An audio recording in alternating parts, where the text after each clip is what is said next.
Pursuant to Clause 1 of Rule 1, the journal stands approved. The Pledge of Allegiance will be led by the gentleman from Missouri, Mr. Bell. Allegiance to the flag of the United States of America and to the republic for which it stands, one nation, under God, indivisible, with liberty and justice for all. The chair will entertain requests for 1-minute speeches on either side of the aisle. Oh, for what purpose does the gentlewoman from North Carolina seek recognition? Without objection, the gentlewoman is recognized for 1 minute. Thank you, Mr. Speaker. Mr. Speaker, I rise to celebrate the centennial celebration of one of America's greatest companies, Caterpillar. For 100 years, Caterpillar has produced impeccable pieces of machinery that include construction and mining equipment, off-highway diesel and natural gas engines, industrial gas turbines, and diesel-electric locomotives. This is a company that continues to lead the way in innovation, not only here in America, but also within continents across the entire world.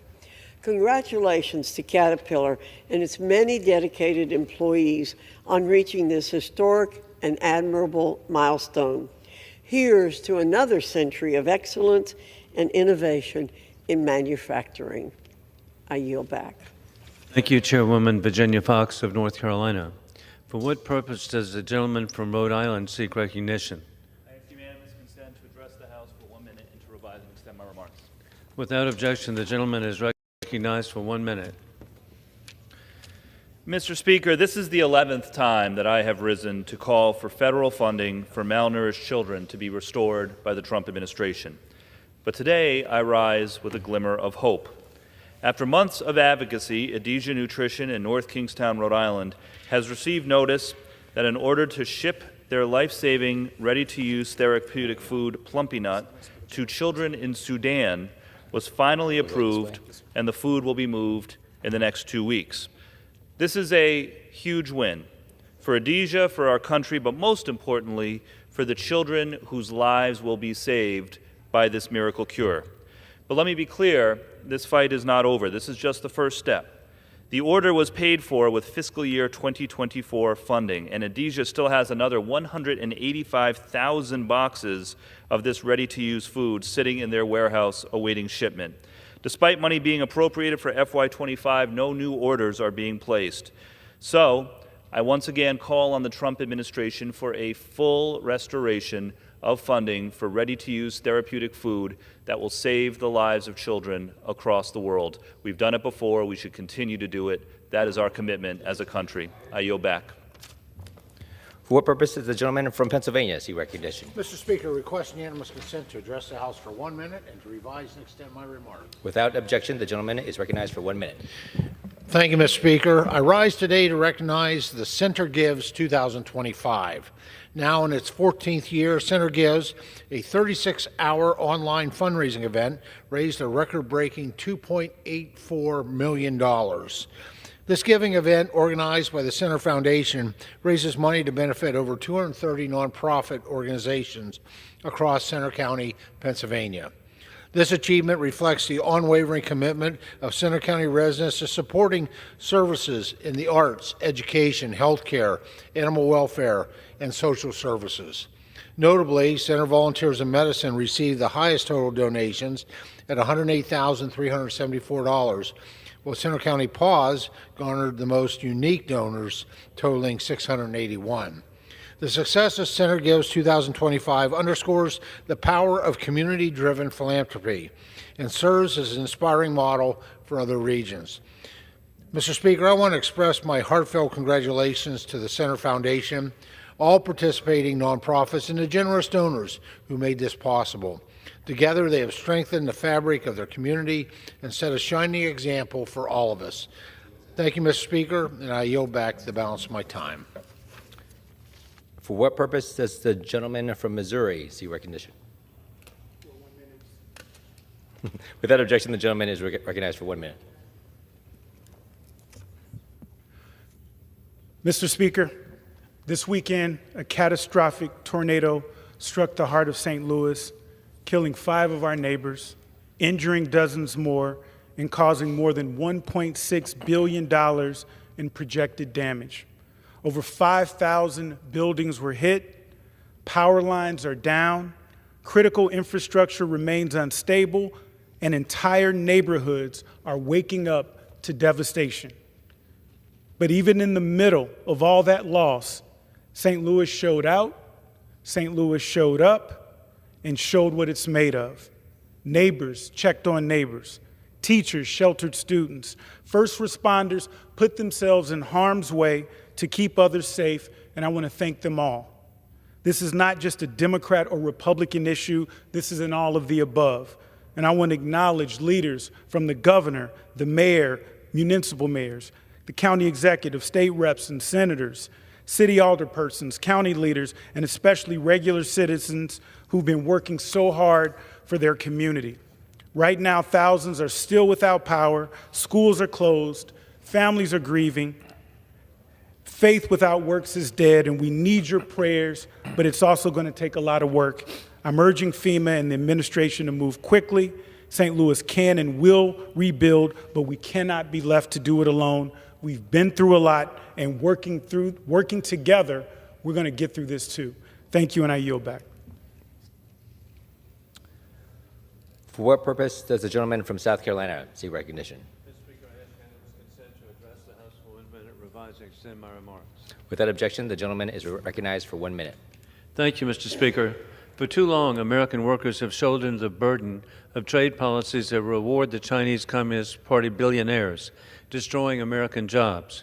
3.8 million American jobs were lost to China from 2001 through early 2023, including 60,000 jobs in South Carolina. Reliance on the Chinese Communist Party jeopardizes American national security. Overall, China is the largest source of manufacture of cell phones, toys, computers, and other products. President Donald Trump has long recognized this problem. Last week, one-on-one discussions between America and China produced agreements to dramatically reduce tariffs while establishing a path forward to manage the China challenge. In conclusion, God bless our troops as the global war on terrorism continues. Trump is reinstituting existing laws to protect American families with peace through strength, revealing that war criminal Putin lies, violating NATO aerospace, insulting Trump last Tuesday with a Russian jet over the Gulf of Finland, escorting a shadow ship threatening Estonia, our NATO ally. I yield back.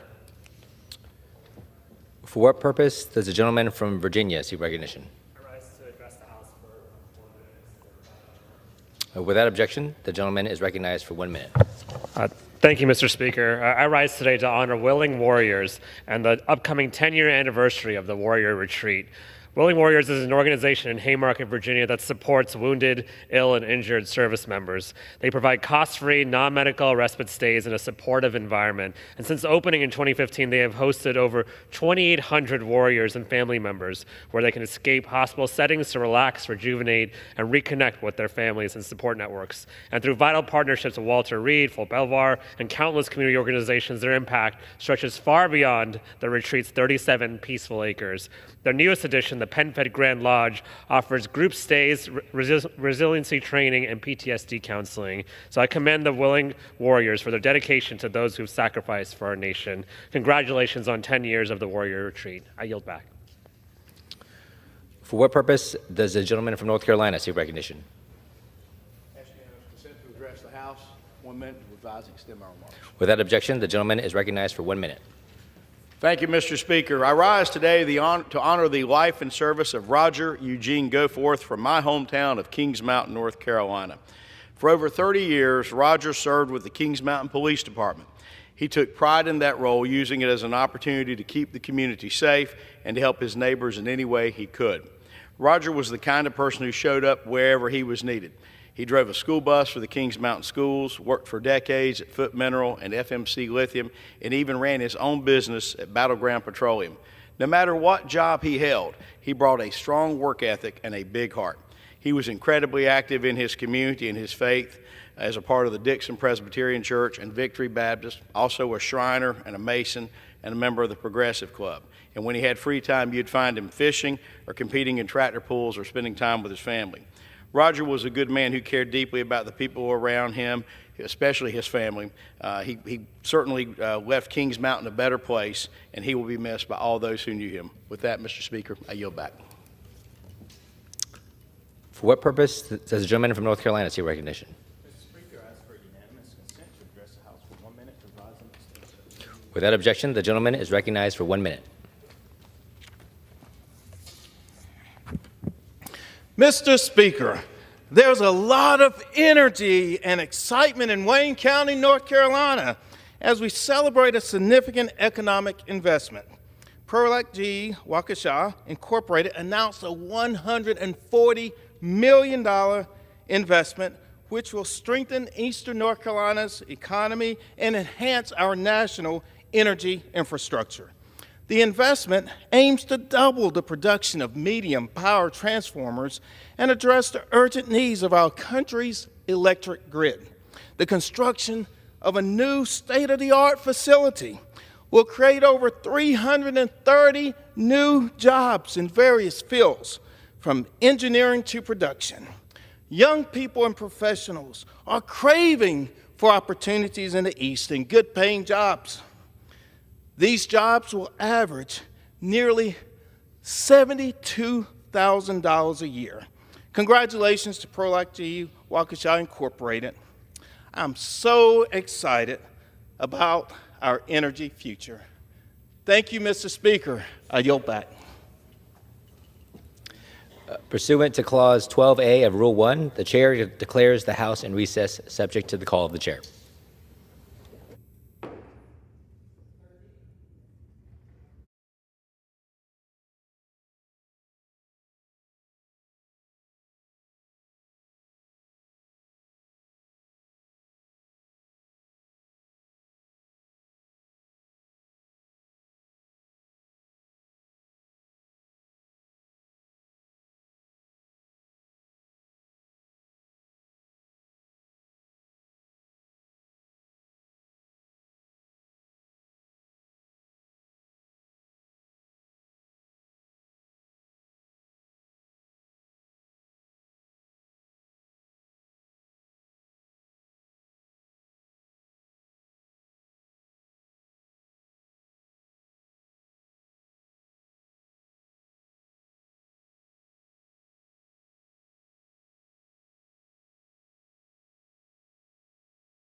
The House will be in order.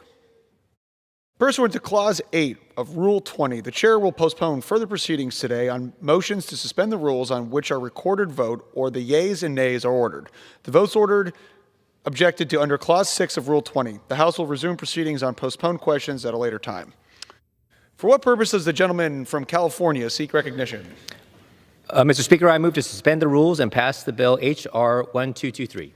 The clerk will report the title of the bill.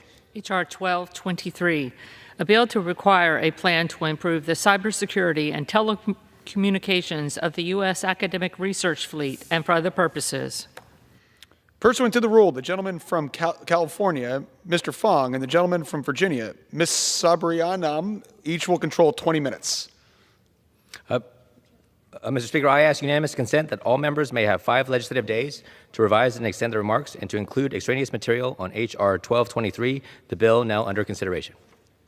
Without objection. Mr. The Speaker, gentleman from California is recognized. Mr. Speaker, I yield myself as much time as I may consume. The gentleman is recognized.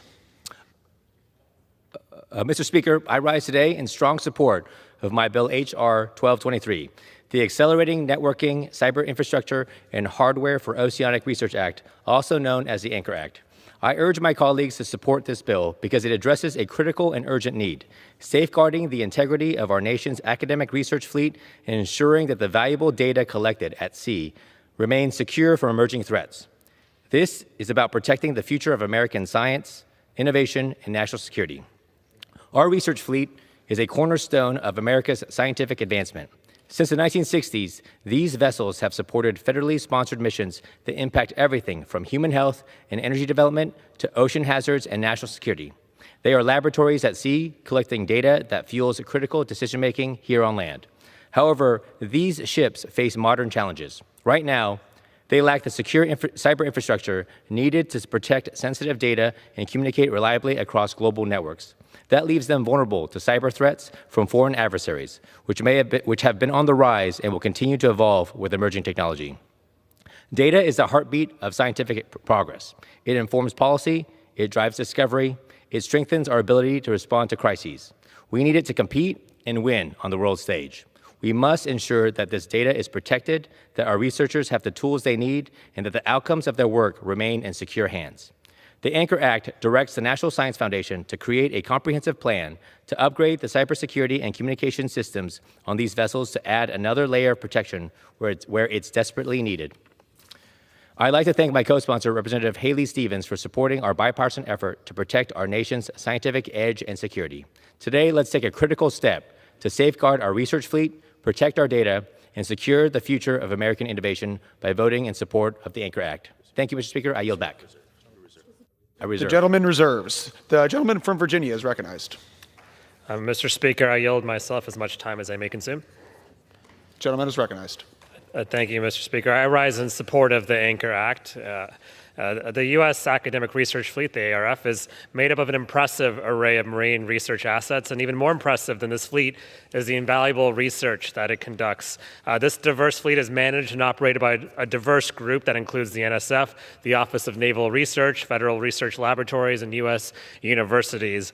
These fleets have unique cyber infrastructure and networking challenges and vulnerabilities, and so this bill would require an assessment of the equipment and personnel costs and time requirements needed to upgrade the fleet and develop a proposal for funding these upgrades. So the House already passed this bill by a voice vote last Congress, and I hope it'll do so again. This technological struggle has been a real detriment and had a real impact on these fleets. So I want to thank the sponsor of this bill, as well as Ms. Stevens, and I urge my colleagues to join me in supporting it, and I reserve the balance of my time. The gentleman in reserve and the gentleman from California is recognized. I will yield as much time as he may consume. The gentleman from Texas, the chair of the Science, Space, and Technology Committee, Dr. Babin. The gentleman is recognized. Yes, sir. Thank you, Mr. Speaker. I'm proud to be here to support H.R. 1223, the Anchor Act, sponsored by my colleagues, Representatives Fong and Stevens. The Anchor Act tackles the critical need for improved cybersecurity across the U.S. academic research fleet. This fleet of 17 vessels carries out vital research in diverse marine environments, from the Great Lakes to the polar regions. The groundbreaking research conducted aboard these vessels has largely shaped our understanding of the ocean. Scientists study ecosystems and food webs, offshore energy resources, wave dynamics, natural hazard forecasting and response, and the deep ocean floor. These scientists and technical experts operate a wide range of specialized equipment, including deep towing systems, underwater cameras, and state-of-the-art acoustic sensors, often sailing to some of the world's most remote locations. Ensuring secure and reliable communication and data transmission systems, regardless of location, presents a unique challenge. Each vessel needs tailored cybersecurity infrastructure to safeguard its scientific equipment and protect data, both on board and during transmission to shore. Unfortunately, the fleet currently lacks the necessary infrastructure. This bill would change that. The Anchor Act directs the National Science Foundation to develop a plan for much-needed upgrades to the academic research fleet, including cybersecurity enhancements and modernization of telecommunications equipment.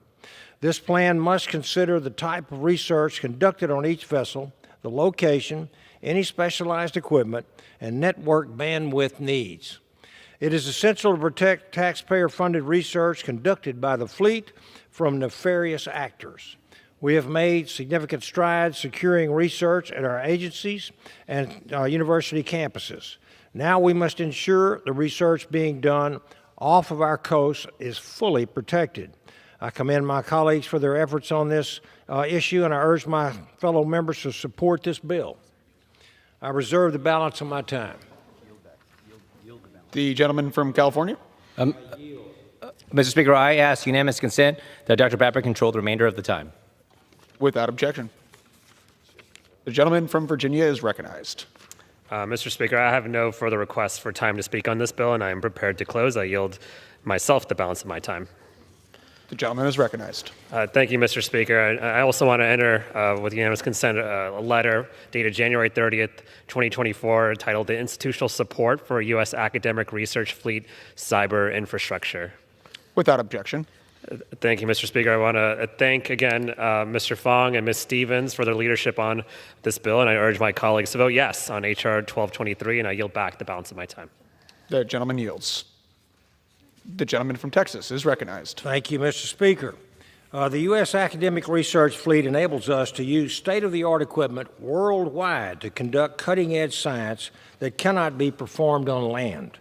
This fleet is a key factor in making the U.S. research enterprise a global leader. However, our leadership is currently at risk, as it is widely recognized that our adversaries are willing to compromise, to undermine, or steal our research. They aim to exploit our discoveries and surpass us as leaders in global technology. We cannot afford to let that happen. To continue making groundbreaking discoveries, we must equip our research vessels with the cybersecurity infrastructure necessary to maintain the integrity of their data and their equipment. I urge my colleagues to support this bill, and I yield the balance of my time. The gentleman yields. The question is, will the House suspend the rules and pass the bill H.R. 1223? Those in favor say aye. Those opposed, no. In the opinion of the chair, 2/3 being affirmative, the rules are suspended. The bill is passed. Mr. Speaker, I object on the grounds that a quorum is not present and make a point of order that a quorum is not present. Pursuant to Clause 8 of Rule 20, further proceedings on this motion will be postponed.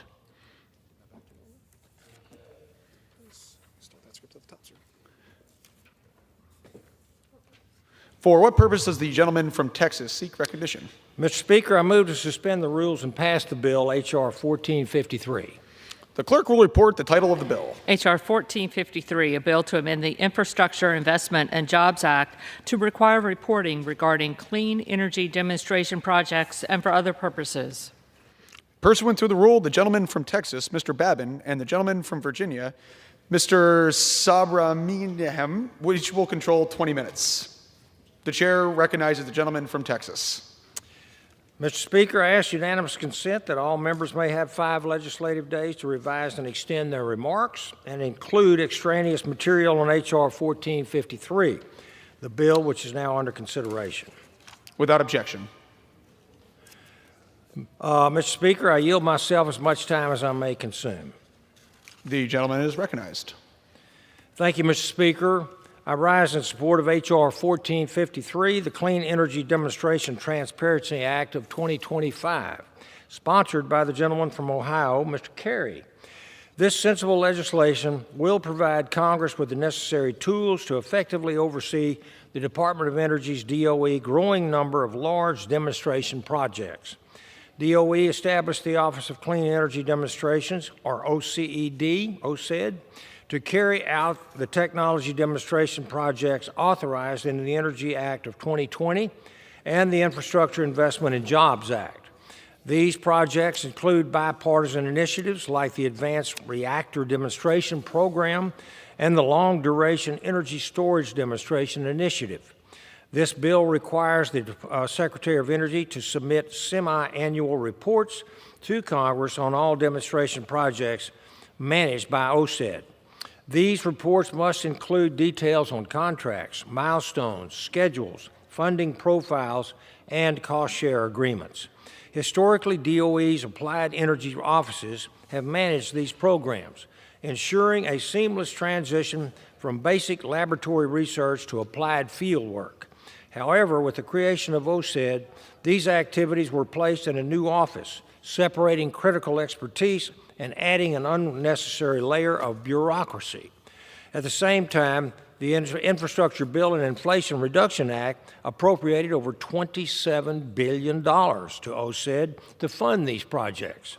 This combination of organizational restructuring and a large influx of funding should raise concerns for every lawmaker of this institution, considering DOE's past mismanagement of demonstration projects. Since its inception, OCED has been slow to award funding and has struggled to identify unique capabilities not already addressed by the applied energy offices. Congress lacks adequate safeguards and the capacity to conduct rigorous oversight over OCED and its demonstration projects. For example, when the SST committee sought more information on DOE's decision to waive the cost-share requirement for a multi-million-dollar project, the department was not obliged to document or justify its rationale. Requiring DOE to submit semi-annual reports will provide Congress with crucial tools to protect taxpayer dollars, hold OCED accountable, and ensure that projects are based on merit rather than crony favoritism. I thank Representative Kerry for his continued leadership on this issue, despite no longer even sitting on SST committee, and Representative Riley for his work in advancing this bill forward. I urge all of my colleagues to support this legislation, and I reserve the balance of my time. The gentleman reserves, and the gentleman from Virginia is recognized. Mr. Speaker, I yield myself as much time as I may consume. The gentleman is recognized. Mr. Speaker, I rise in support of the Clean Energy Demonstration Transparency Act as well. The Bipartisan Infrastructure Investment and Jobs Act, as mentioned, established a first-of-its-kind Office of Clean Energy Demonstration, and this new office was tasked with coordinating the Department of Energy's large-scale clean energy technology development. This office is now managing more than $25 billion in funding to help scale emerging energy technologies that will help us tackle our most pressing climate challenges and achieve net zero emissions as quickly as possible. Last October, one of the initiatives supported by the office awarded $1.1 million to a Virginia company, Roanoke Cement Company, and they're working on a project that for the use of clays to minimize the use of carbon-intensive components in cement production. This project has the potential to decrease carbon intensity of cement production by around 83%. Cement production is responsible for 2% of energy-related CO2 emissions in the United States, so an 83% reduction in cement carbon intensity is very valuable. And so this bipartisan bill authorizes simple and streamlined reporting requirements on the activities of the office, and it's a great transparency bill, and so I encourage my colleagues to support this. Thank you, Mr. Speaker, and I reserve the balance of my time. The gentleman reserves. The gentleman from Texas is recognized. Mr. Speaker, I'd like to yield as much time as he may consume to the gentleman from Ohio, Mr. Kerry. Thank you, Mr. Speaker. I rise in support of H.R. 1453, the Clean Energy Demonstration Transparency Act of 2025. I introduced this common sense bipartisan legislation last Congress, which passed the House by voice vote. With more than $25 billion in federal funding from the Infrastructure Investment and Jobs Act, the Inflation Reduction Act, and annual appropriations with the Department of Energy's Office of Clean Energy Demonstration aims to support first-of-its-kind commercial-scale demonstrations and deploy them at valuable and market-ready levels. My bill requires that semi-annual reports to Congress on the status of these clean energy demonstration activities. With these reports, Congress can oversee these projects and ensure that taxpayer money is spent wisely and effectively. Amid unprecedented federal spending, soaring national debt, it is essential that we pass this legislation to avoid more federal government waste. Overall, H.R. 1453 is a good government bill that improves accountability and transparency for the benefit of the American taxpayers. I would like to thank my colleague, Representative Riley, for being a great partner on this legislation, and I urge my colleagues to support it. Thank you, and I yield back. The gentleman from Texas. Yes, sir. Mr. Speaker, I have no further requests for time, and I am prepared to close, and I continue to reserve. The gentleman reserves. The gentleman from Virginia. Mr. Speaker, I have no further requests for time to speak on this bill, and I am prepared to close, and I yield the balance of my time. The gentleman is recognized. I want to thank my colleagues, Mr. Kerry, as well as Mr. Riley, for their work on this bill, and I urge my colleagues to vote yes on H.R. 1453, and I yield back the balance of my time. The gentleman yields. The gentleman from Texas is recognized. Thank you, Mr. Speaker. One of our key responsibilities in Congress is to manage taxpayer dollars wisely. I don't take that job lightly. I want to see DOE and all of our vital federal research agencies succeed in developing revolutionary next-generation technologies. At the same time, we need to monitor the progress of these projects well before their costs balloon to multi-billions of dollars and strain research budgets. H.R. 1453 allows us to do precisely that. It enhances transparency between DOE and Congress, giving both parties the necessary information and insights into the successes of federal demonstration projects to foster further achievements. Once again, I want to thank Mr. Kerry and his co-sponsor, Mr. Riley, Representative Riley, for leading this bill. I urge my colleagues to support this legislation, and I yield back the balance of my time. The gentleman yields. The question is, will the House suspend the rules and pass the bill H.R. 1453? Those in favor say aye. Those opposed, no. In the opinion of the chair, 2/3 being in the affirmative, the rules are suspended, the bill is passed, and without objection, the motion to reconsider is laid on the table.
For what purpose does the gentleman from Michigan seek recognition? Mr. Speaker, I move that the House suspend the rules and pass H.R. 1701. The clerk will report the title of the bill. H.R. 1701, a bill to require the Secretary of Defense and the Secretary of State to monitor efforts by the People's Republic of China to build or buy strategic foreign ports and for other purposes. Pursuant to the rule, the gentleman from Michigan, Mr. Izinga, and the gentleman from New York, Mr. Meeks, will each control 20 minutes. The The chair recognizes the gentleman from Michigan. Thank you, Mr. Speaker. And I ask unanimous consent that all members may have 5 legislative days to revise and extend their remarks and to include extraneous material on this measure. Without objection. I also ask unanimous consent to introduce into the record exchanges of letters and other committees of referral on this bill.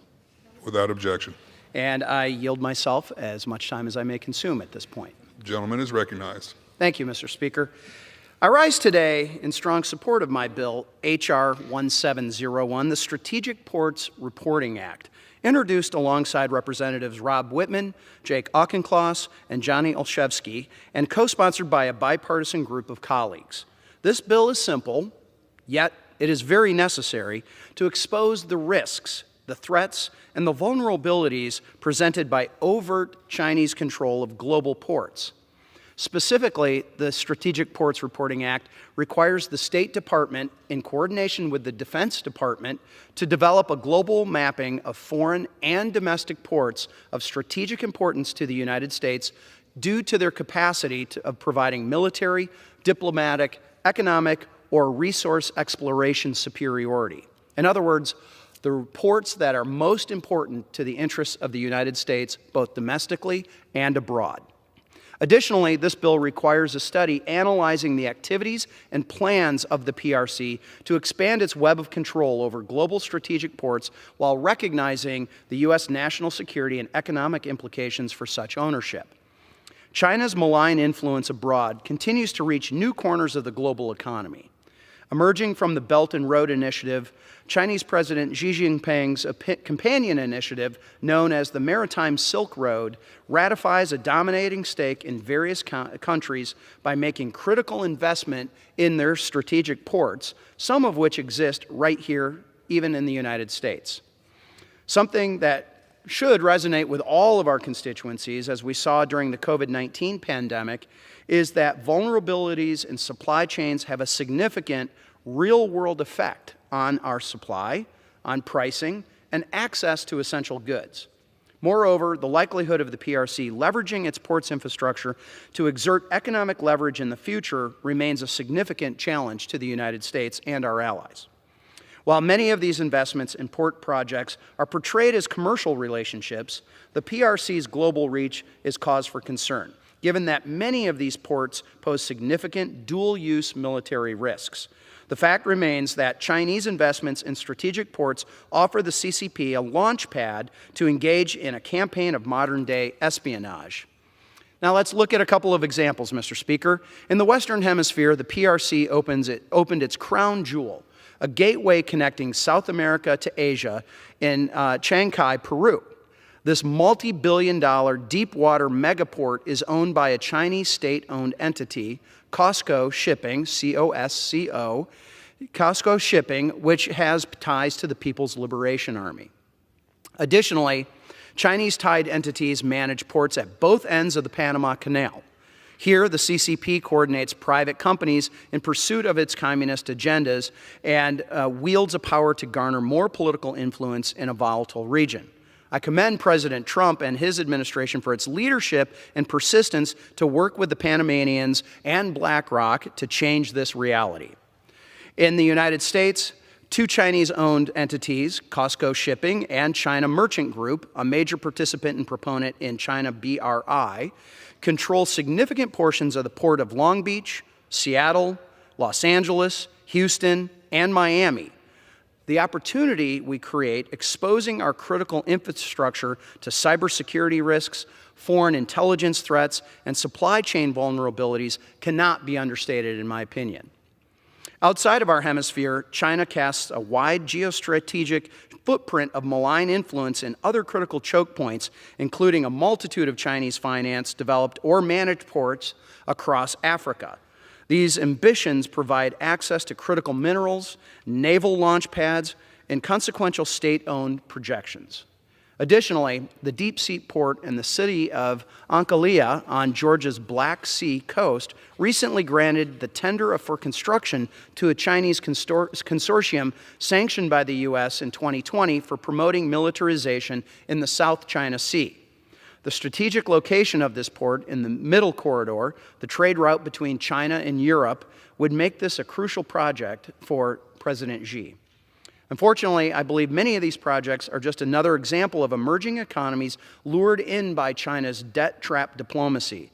To combat these efforts, the heads of relevant U.S. government agencies must work collaboratively and creatively to ensure open access and security for strategic ports and offer alternatives to PRC investments in these ports.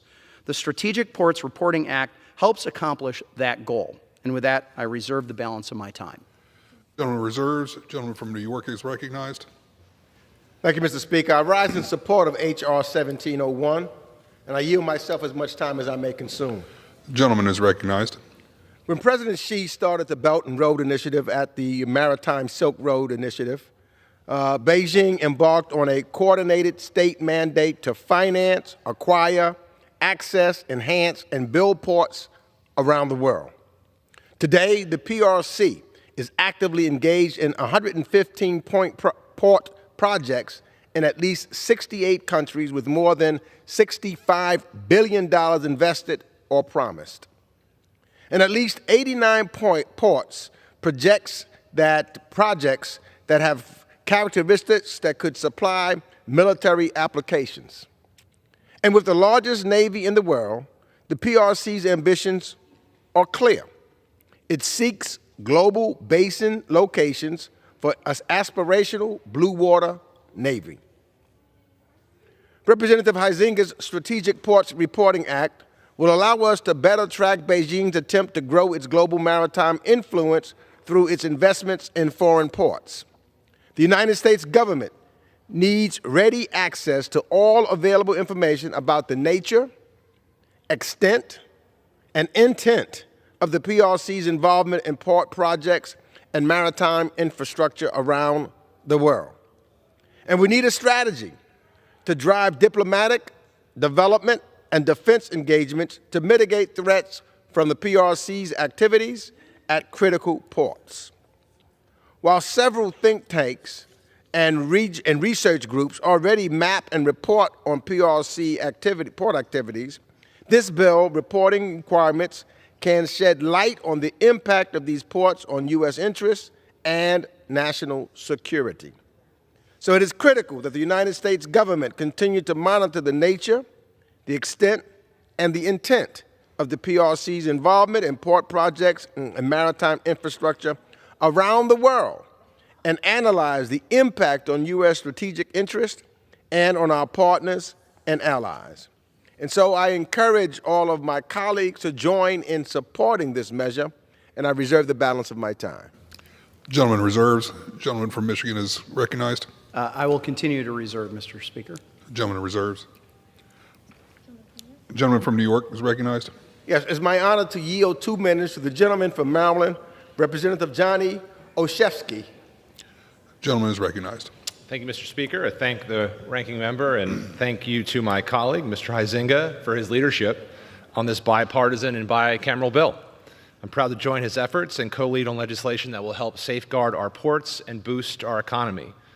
I've seen firsthand how critical our ports are to our national security, to our economic strength, and to the resilience of our supply chains. In my home state of Maryland, the Port of Baltimore is an anchor. It provides more than 15,000 direct jobs, supports another 140,000 connected jobs and services, and it's a critical gateway for commerce. It's one of the largest ports in the country for automobiles and ranks in the top 10 nationally for total cargo. The Port of Baltimore, like so many ports across the country, is an economic lifeline for our communities. Today, however, these lifelines face a growing challenge. Namely, China is aggressively expanding its influence over strategic ports around the world. China is building, buying, and controlling maritime infrastructure critical to U.S. interests. They now control or have stakes in critical ports across Europe, Asia, the Middle East, Africa, and the Americas, providing Beijing with unprecedented leverage over key maritime choke points and global trade routes. In the Western Hemisphere alone, Chinese companies have established ownership or operational control in ports spanning 7 countries, including major terminals here in the U.S.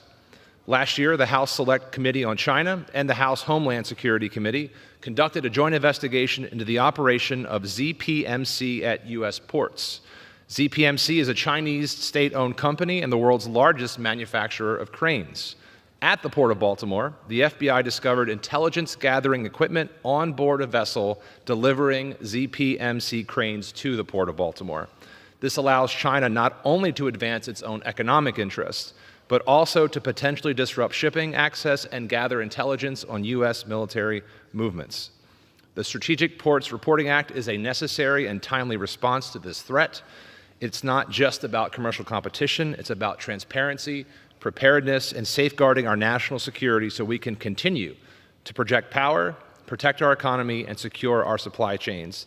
This is a bipartisan and common sense step to protect the American people. I urge my colleagues to support this bill and send a clear message. The U.S. will not cede control of our critical infrastructure to our adversaries. Thank you. I yield back. Gentleman from New York is recognized. Mr. Speaker, I have no further requests for time, and I'm prepared to close. If the other side Gentleman from Michigan is recognized. Mr. Speaker, I too am prepared, have no other speakers, and prepared to close after the gentleman does. I do want to say, though, my colleague, Mr. Olszewski, appreciate his involvement in this in a bipartisan manner. So with that, I will continue to reserve. Gentleman from New York. Yield myself as much time as I may consume for the purpose of closing. Mr. Speaker, the United States needs a strategy to effectively mitigate threats from the PRC's growing maritime influence through its investments in foreign ports. The report required under this bill will shine a light on the nature, the extent, and the intent of Beijing's involvement in port projects and maritime infrastructure around the world. And it will inform efforts by the United States government to analyze the impact on these ports on U.S. interests and our national security. And I hope that all of my colleagues will join me in support of this bill. And with that, I yield back the balance of my time. Gentleman yields. Gentleman from Michigan is recognized. Thank you, Mr. Speaker. And again, I want to say thank you to my colleagues, Mr. Whitman on my side of the aisle, especially those on the other side of the aisle, Mr. Olszewski and Mr. Auchincloss, and my good friend, the ranking member, Mr. Meeks, for working through this. And Mr. Speaker, you know, peace through strength is a theme of the United States that we've had for a long time, and it is something that is imperative right now. And without stalwart diplomacy from the United States and its allies and economic partners, Communist China's global reach will only mature, sowing instability and insecurity, and frankly, as I talked about, some economic challenges abroad. So I appreciate the fact that the gentleman was talking a little bit about the private sector, and I welcome and appreciate their involvement in their attempts to do tracking and to analyze what is going on. But these other attempts at offering that strategy and the mapping of the critical assets lack up-to-date information oftentimes, and do not take into account the warfighter perspectives that President Trump's DOD brings, nor do they really use the lens of a U.S. national security priorities. That's why I believe, Mr. Speaker, that this legislation is so important. The Strategic Ports Reporting Act was deliberated and negotiated within the House Foreign Affairs Committee, and a bipartisan consensus on the text was reached. That's where we are today. So it remains imperative that the U.S. use all of its tools available to thwart malign Chinese influence and protect America's national security, our economic interests, and even our warfighters. That time is now, and I urge my colleagues to support this bill. And with that, I yield back. The gentleman yields. The question is, will the House suspend the rules and pass the bill H.R. 1701? Those in favor say aye. Those opposed, no.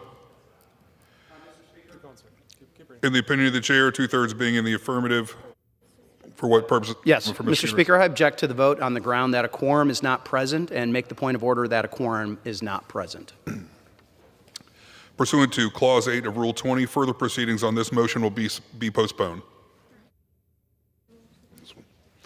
The chair will receive a message. Mr. Speaker, a message from Mr. the President. Secretary. A message from the President of the United States.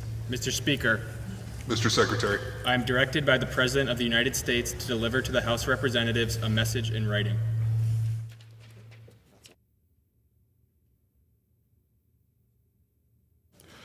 For what purpose does the gentleman from Michigan seek recognition? Mr. Speaker, I move that the House suspend the rules and pass H.R. 1263.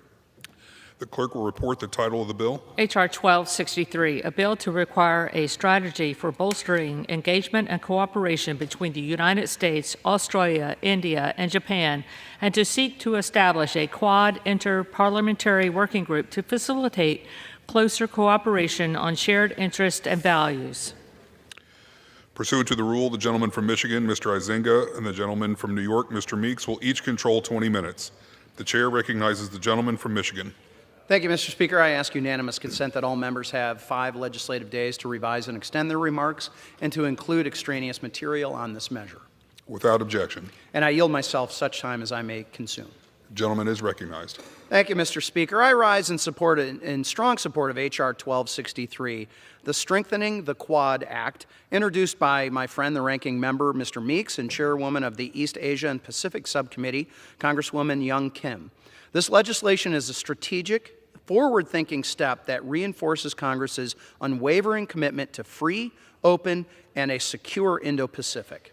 At a time when the Chinese Communist Party is aggressively asserting its influence, militarizing the South China Sea, threatening Taiwan, coercing regional partners, and promoting authoritarianism, it is more critical than ever for the United States to deepen cooperation with like-minded democratic nations. The Quad, consisting of the United States, India, Japan, and Australia, is not just another diplomatic forum.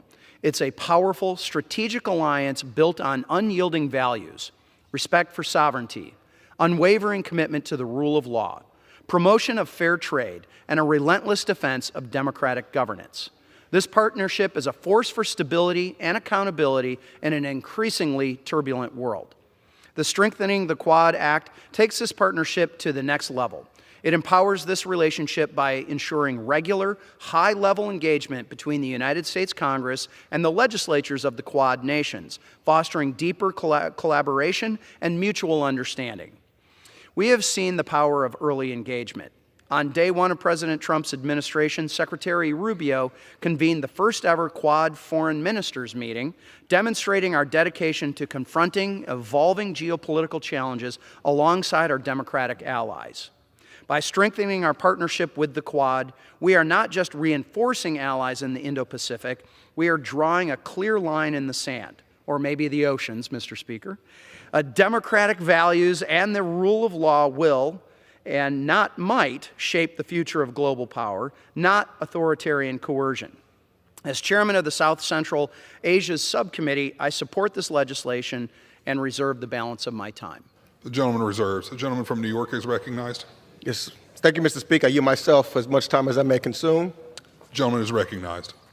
Mr. Speaker, I rise in support of H.R. 1263. I am the proud sponsor of this bill, the Strengthening the Quad Act, and I'm grateful to Representative Young Kim for introducing it with me, alongside Representative Berra, Heinzinger, and Kamlager-Dove. The Quad is a diplomatic dialogue that the United States has established with the governments of Japan, Australia, and India. It is a timely initiative with strong support in all 4 capitals and the support of 3 successive U.S. administrations. President Trump helped relaunch the Quad during his first term. President Biden elevated the Quad to the leaders level and operationalized it. And the second Trump administration has embraced the Quad as well. In fact, as Mr. Heinzinger has said, Secretary of State Marco Rubio's first official diplomatic meeting was with the Quad foreign ministers. The reason the Quad is so important today is very simple. Freedom and democracy in the Indo-Pacific region and around the world are currently under attack. According to Freedom House, the world has experienced 19 consecutive years of decline in global freedom. Given this global crisis, America must lead with our values and harness regional diplomacy to bring democracies together like never before, to foster cooperation and find solutions to complex challenges, particularly in the Indo-Pacific, which is one of the best tools we have to do and we work with is, in fact, the Quad. The Quad allows us to work with 3 leading Indo-Pacific democracies to showcase the heft of open markets and open societies. In the face of the PRC's authoritarian model, we must demonstrate to the region that democracies can deliver and will deliver results. On this, Republicans and Democrats agree that the Quad is an integral for a free and open Pacific. But to ensure the Quad's success and longevity, we need to identify and pursue clear objectives and deepen political and institutional support in all 4 of the capitals. This is why H.R. 1263 calls on the State Department to develop a long-term strategy for the Quad. The strategy and report to Congress will allow successive administrations to set ambitious benchmarks and to partner with Congress to meet them. My bill also establishes a Quad intra-parliamentarian working group to facilitate engagement and cooperation among the legislatures of the 4 democracies. Interparliamentary engagement will expand diplomatic ties and strengthen oversight of our respective governments in order to enhance the Quad's effectiveness. It will also help to sustain political support and resources for the Quad in all 4 nations. It is simply a very important bill to further democracy in the Indo-Pacific. And so I encourage my colleagues to join in supporting this measure, and I reserve the balance of my time. The gentleman reserves. The gentleman from Michigan is recognized. Thank you, Mr. Speaker. And at this time, I am very pleased to yield to the gentlelady from California, the chair of the Subcommittee on East Asia and the Pacific, my good friend, Mrs. Kim, for as much time as she may consume. The gentlelady is recognized. Thank you, Chairman Huizenga. I want to thank you for yielding, and I want to thank Ranking Member of the House Foreign Affairs Committee, Ranking Member Mix, also for managing this on the House floor. And I rise in strong support of H.R. 1263, the Strengthening the Quad Act. As you heard, this is a Quad among the 4 nations, United States, Japan, India, and Australia. And this is a cornerstone of our strategy to promote a free and open Indo-Pacific and counter the Chinese Communist Party, or CCP, and maintain stability and the U.S. interest, what the Department of Defense has deemed the priority theater. Against the backdrop of the CCP's militarization of the South China Sea, coercive economic practices, and territorial disputes, the Quad amplifies our 4 democracies' deterrence and economic, defense, and technological cooperation. The Strengthening the Quad Act takes our alliance to a step further by creating a comprehensive Quad strategy and establishing Quad Interparliamentary Working Group that reinforces America's commitment to our allies in the region. I've seen the benefit of interparliamentary working groups coming together, having worked on one of those in the past, and I think this is going to really bring all our interested parties together to really work on finding solutions to keep our strategic security partnership stronger. So now is the time to ramp up the Quad's collaboration on maritime security, cybersecurity, and efforts to counter disinformation to protect our allies and friends, especially in the Pacific Island nations. They are counting on us to show up. So I'm proud to co-lead this important legislation with Representative Mix, and I urge all my colleagues to support the Strengthening the Quad Act. With that, thank you, and I yield back. And I reserve. Gentleman reserves. The gentleman from New York is recognized. I have no other individuals to speak. I'm ready to close. Gentleman from Michigan. At this point, I have no other speakers as well, and I will continue to reserve while the gentleman closes. Gentleman from New York is recognized. Thank you, Mr. Speaker. This is a bipartisan bill, and I want to thank Representative Young Kim for her work on this bill, along with Mr. Berra, Mr. Heinzinger, and Ms. Kamlager-Dove. This bill passed the House in the last Congress and also the one before that. With authoritarianism on the rise and our Indo-Pacific allies and partners increasingly worried about the United States' commitment to their region, passing this bill now and getting it signed into law will reassure our allies that the United States will remain engaged at the highest of levels. This will help ensure that democracies in the region can continue to deliver and that we stay committed and find success in our collective endeavor to maintain a free and open Indo-Pacific. So I hope all of my colleagues will join me and support this bill. And with that, I yield back the balance of my time. Gentleman yields. Gentleman from Michigan is recognized. Thank you, Mr. Speaker. And to the ranking member, I appreciate your work on this, as well as the work of Chairwoman Kim, Mr. Barra, Ms. Kamlager-Dove. This is what can happen when we come together and have our common interests as a nation be projected out to our allies. And I've been involved in a number of other interparliamentary groups, IPGs, that really have allowed this body to build and foster relationships with others. And it is those critical relationships, not just at the administrative level, but also at that legislative level, that can work through some of the challenges that occur at times with our allies. So, Mr. Speaker, let's pass Strengthening the Quad Act and send an unmistakable message. The United States stands firm with our allies, committed to peace through strength, prosperity through unity, and an unbreakable defense of democracy against authoritarian threats. And with that, I yield back. The gentleman yields. The question is, will the House suspend the rules and pass the bill H.R. 1263? Those in favor say aye. Aye. Those opposed, no.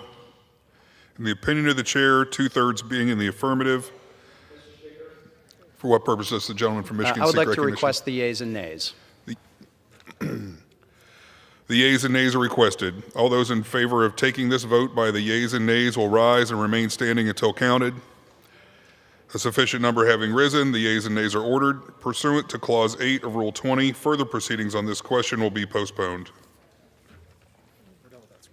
Okay. Okay. Thank you.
Ready? Okay.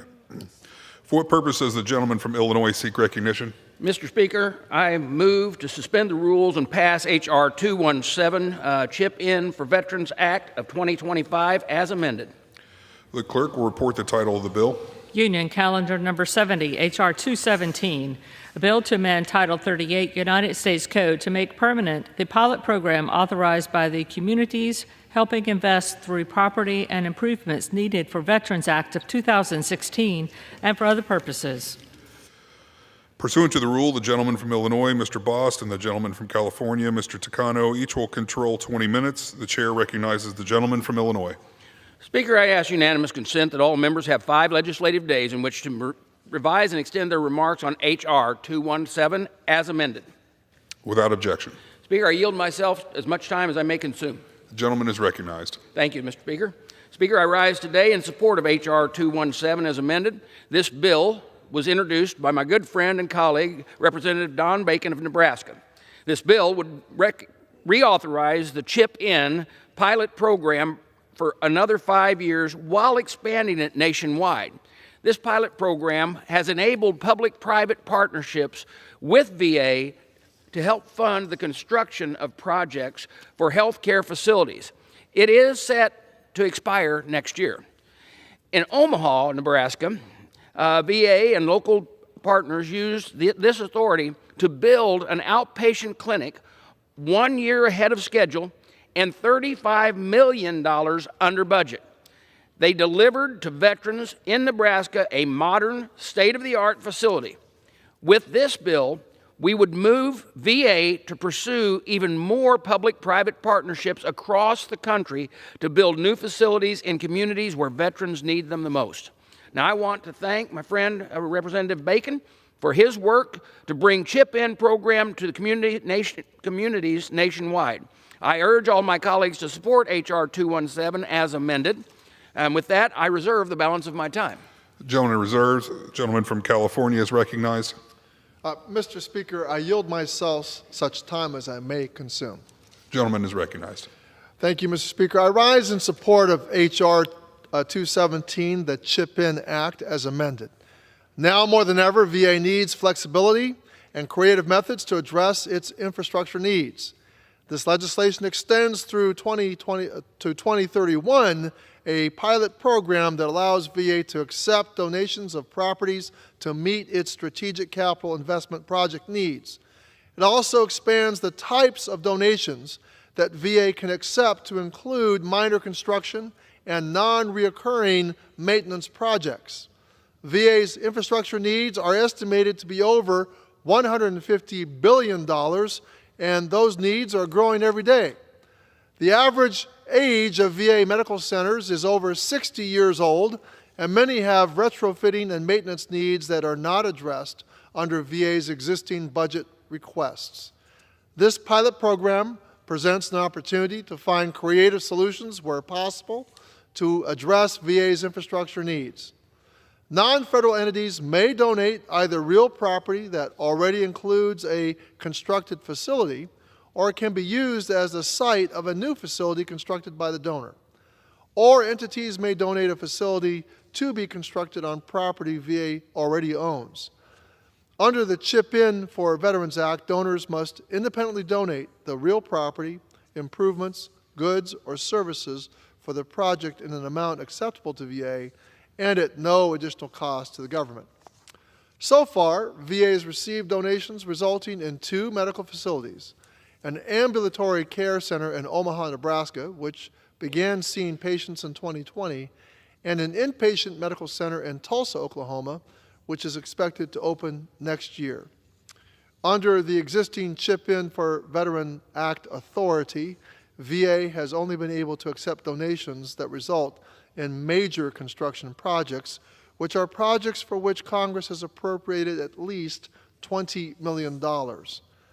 H.R. 217, as amended, would expand the Chip In program to include minor construction and non-reoccurring maintenance projects. This would allow VA to accept donations of smaller outpatient clinics or to make improvements or build additions to existing facilities. Hopefully, with this expanded authority, VA will be able to attract even more donations.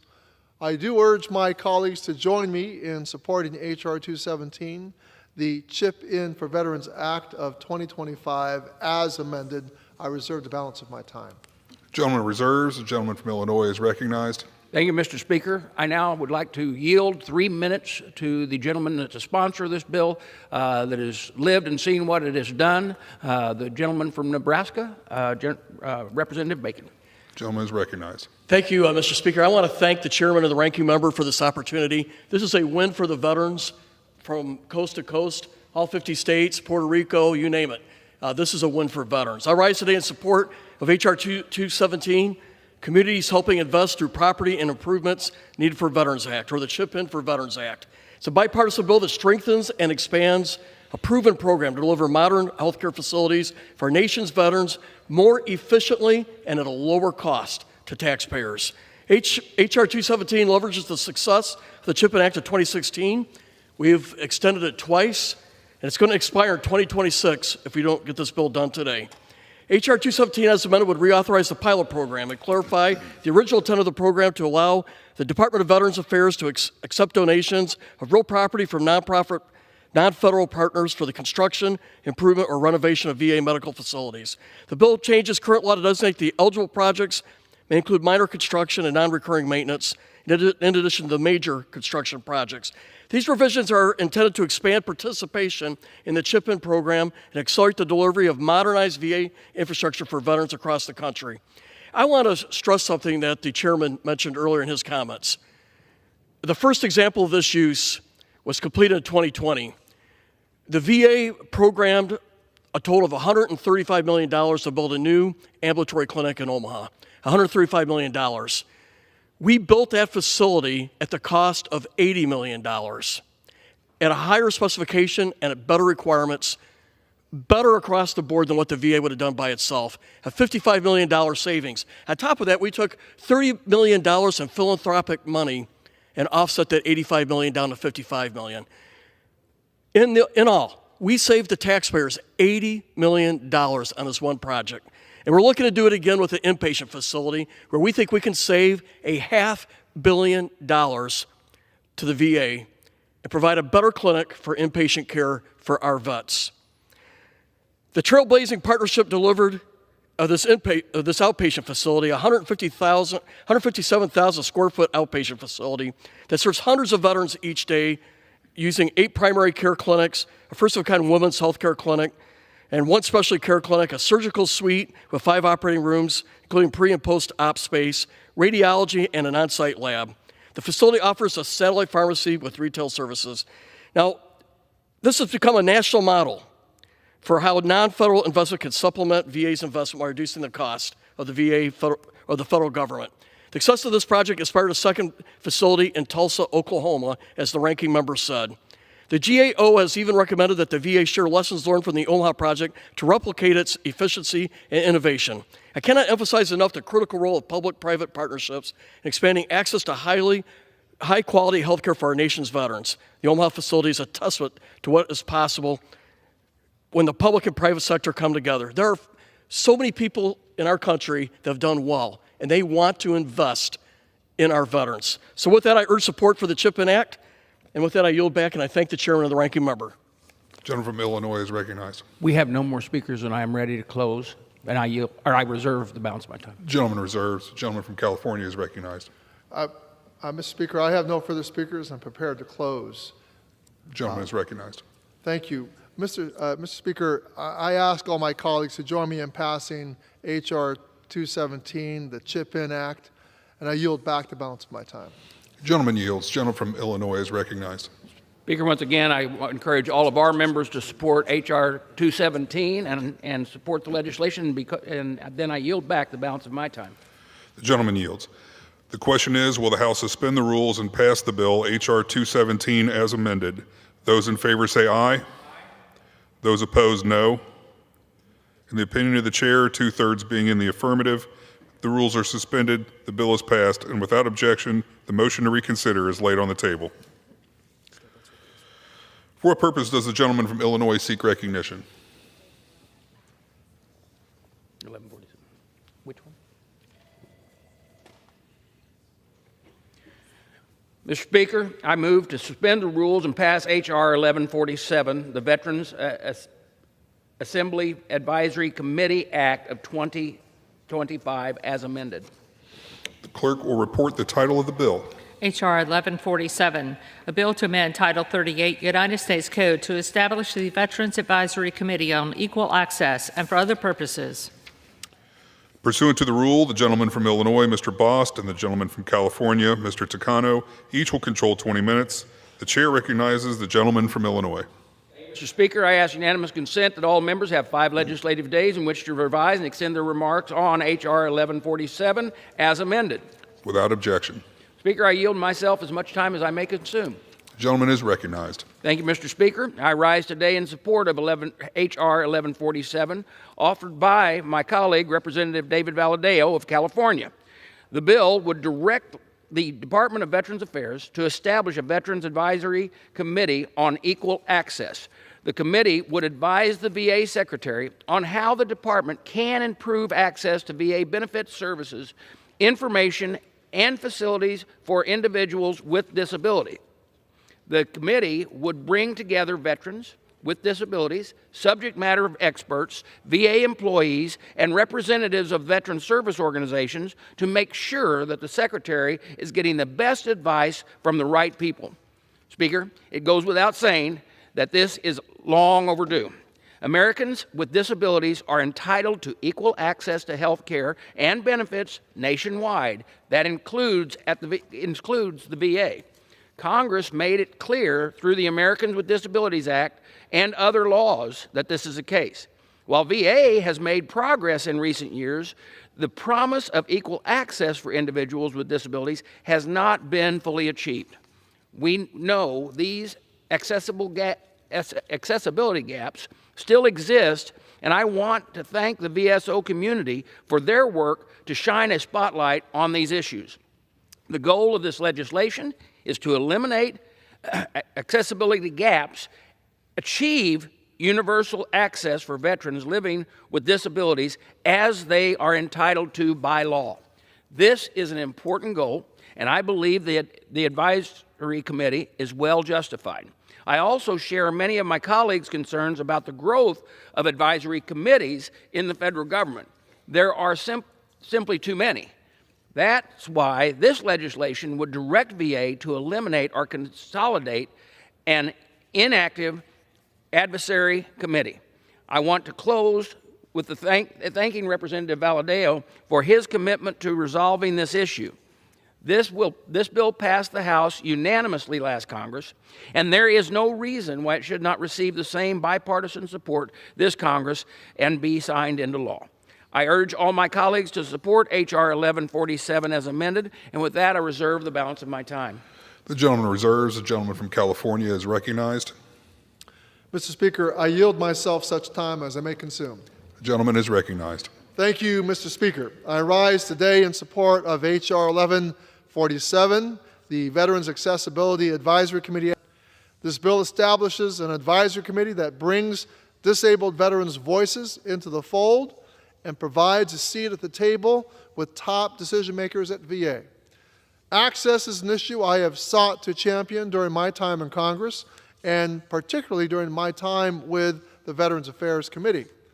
Disabled veterans still face many barriers in accessing the care and services they have rightfully earned.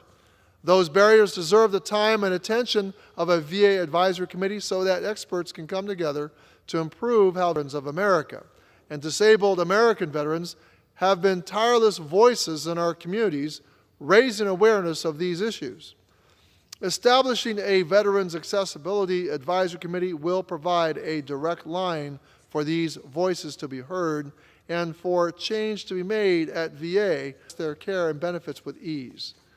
In a time of drastic change at the department, while President Trump and Secretary Collins are at the helm, ensuring disabled veterans have a voice at the table is more important than ever.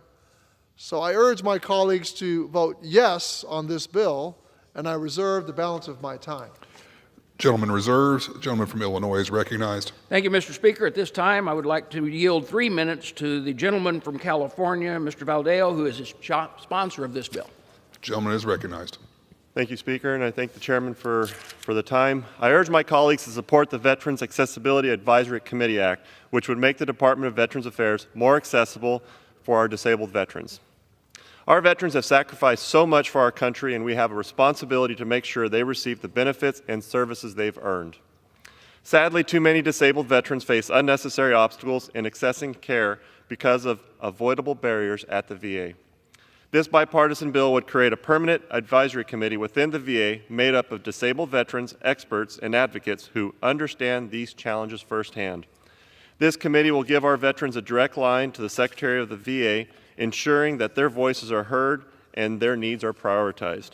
This is a common-sense bipartisan step to improve oversight, enhance accessibility, and uphold our nation's commitment to the men and women who have sacrificed so much defending our freedoms. I want to thank Chairman Bost and his staff up at the Committee on the Veterans Affairs for their work on this important bill and to make the VA more accessible for our disabled veterans that it serves. Thank you, and I yield back. Gentleman from Mr. Illinois Speaker, I recognized. have no members, and I am ready to close, and I will reserve. Reserved. Gentleman from California is recognized. Mr. Speaker, I have no further speakers, and I'm prepared to close. The gentleman is recognized. Thank you, Mr. Speaker. I ask all my colleagues to join me in passing H.R. 1147, the Veterans Accessibility Advisory Committee Act of 2025, as amended, and I yield back the balance of my time. The gentleman from Illinois is recognized. Speaker, once again, I encourage all members to support this legislation, and I yield back the balance of my time. The gentleman yields. The question is, will the House suspend the rules and pass the bill, H.R. 1147, as amended? Those in favor say aye.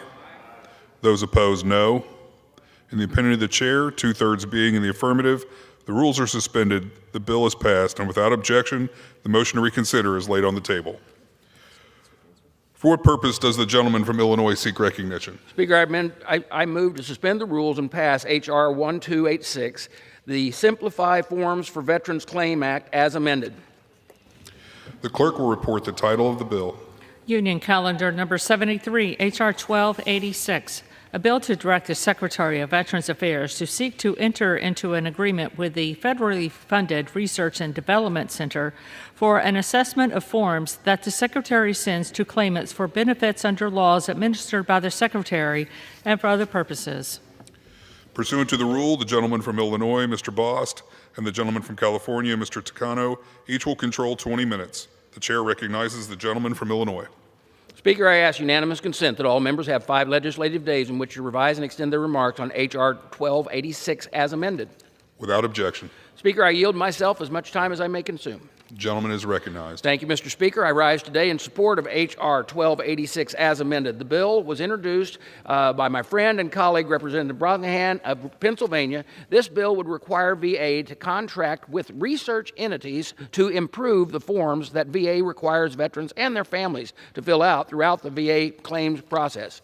Incorrectly filling out these forms can force veterans to wait longer for a decision on their claim and cause veterans to receive wrongful denials of their claim.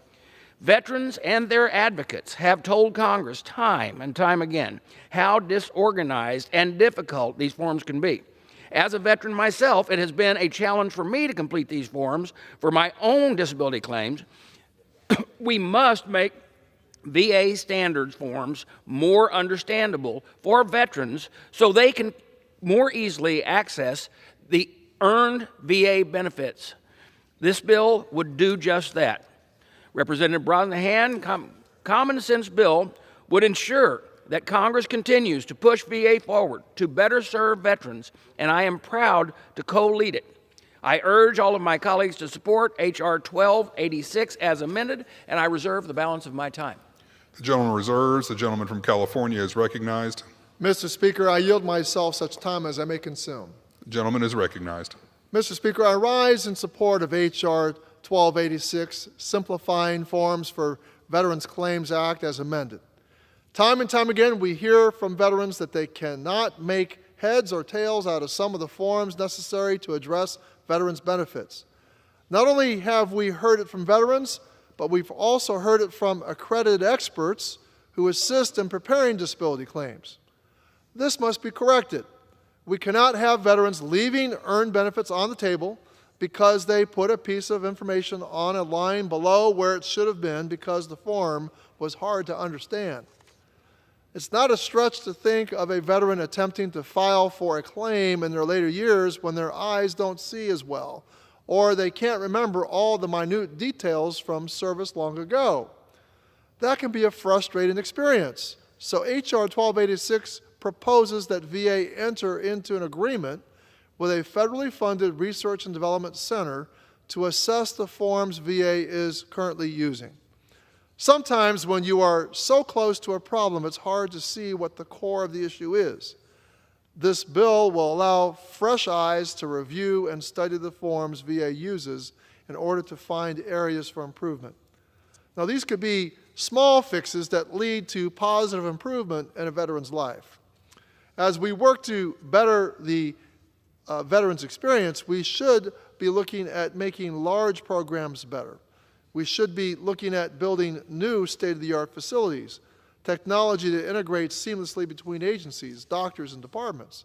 We should be making big changes to make big impacts, but we should also commit to small changes that can also improve the veteran experience. And that's what this bill does do. It starts to move in the direction of making forms easier for our veterans to review, complete, and ultimately get their earned benefits. So I support this bill and the agreement to enter into a study to see where there is room for improvement as veterans seek better access to their earned benefits. I encourage my colleagues to support this bill and to continue to advocate for a better veteran experience. I reserve the balance of my time. The gentleman reserves. The gentleman from Illinois is recognized. Thank you, Mr. Speaker. I would like to now yield 3 minutes to the sponsor of this bill, the representative from Pennsylvania's 8th District, Representative Brosnahan. Thank you, Chairman Bosk. I'm honored today to speak on H.R. 1286, the Simplifying Forms for Veterans Claims Act.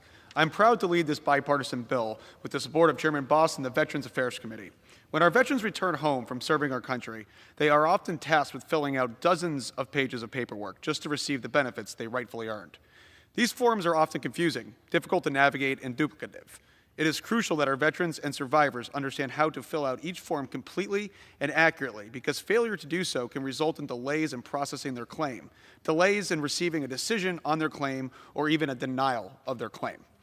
Veterans and survivors are often forced to rely on veteran service organizations, VSOs, to assist them with completing forms because these VA standard forms, including their attached instructions, can be disorganized and confusing to navigate. These VSOs have highlighted the need to improve VA standard forms so that they are more straightforward and user-friendly. That's why I introduced the Simplifying Forms for Veterans Claims Act. It would require VA to contract with a nonpartisan, federally funded research entity to conduct a study on and provide recommendations for revising VA forms to be more understandable for veterans and their survivors. Our military members dedicated their lives to serving our nation. The last thing they need when they come home are mountains of daunting paperwork. Veterans and their families have best chance of accessing their earned VA benefits and should not be subjected to a VA claims process that is more difficult and stressful than necessary.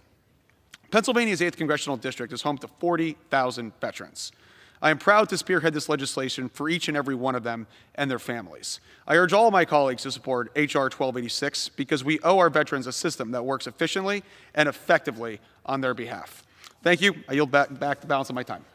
Gentleman from Illinois is recognized. Mr. Speaker, I have no more speakers, and I'm ready to close. I have no more. Gentleman, I reserve the balance of my time. Gentleman reserves. Gentleman from California is recognized. Mr. Speaker, I have no further speakers. Prepare to close. Gentleman is recognized. Thank you, Mr. Speaker. I ask all my colleagues to join me in passing H.R. 1286, Simplifying Forms for Veterans Claims Act, as amended. I yield back the balance of my time. Gentleman yields. The gentleman from Illinois is recognized. Speaker, once again, I encourage all members to support this legislation. I yield back the balance of my time. The gentleman yields. The question is, will the House suspend the rules and pass the bill H.R. 1286 as amended? Those in favor say aye. Those opposed, no. In the opinion of the chair, 2/3 being in the affirmative, for what purpose does the gentleman from Illinois seek We recognition? request the yeas and nays. The yeas and nays are requested. All those in favor of taking this voice vote by the yeas and nays will rise and remain standing until counted. A sufficient number having risen, the yeas and nays are ordered. Pursuant to Clause 8 of Rule 20, further proceedings on this question will be postponed. For what purpose does the gentleman from Illinois seek recognition? Speaker, I move to suspend the rules and pass H.R. 1815 as amended, the VA Home Loan Program Reform Act.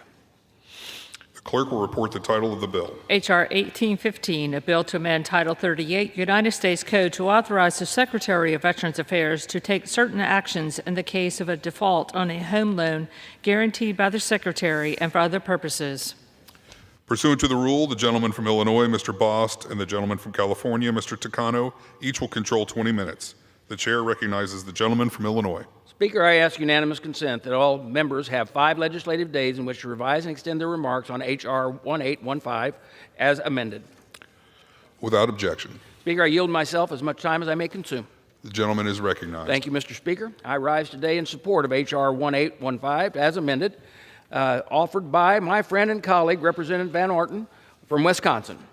For the last year, House Republicans have raised concerns about the Biden administration's creation of a VA service purchase program, or the VASP program. Speaker, this Biden program was estimated to cost over $15 billion in tax dollars. It also put the VA home loan program at risk for today and tomorrow's veterans. It was a bad program, and the Trump administration was right to stop it. However, I recognize that sometimes veterans and their families fall on hard times, and veterans need a safety net. Mr. Van Orton's bill, H.R. 1815, as amended, is fiscally responsible solution to enhance the VA home loan program and give veterans the assistance they might need if they are in home loan debt. The bill is the result of over a year of discussions between VSOs, veterans, the lenders, and members of the properly established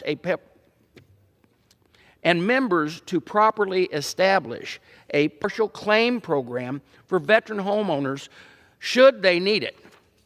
The bill is the only fiscal responsible solution to a problem that Mr. Van Orton and I have been sounding the alarm for over a year. Instead of VA running rampant and creating a program without Congress with an intent, established a partial claim program where elected officials have made changes to improve a government program is how the democracy should work.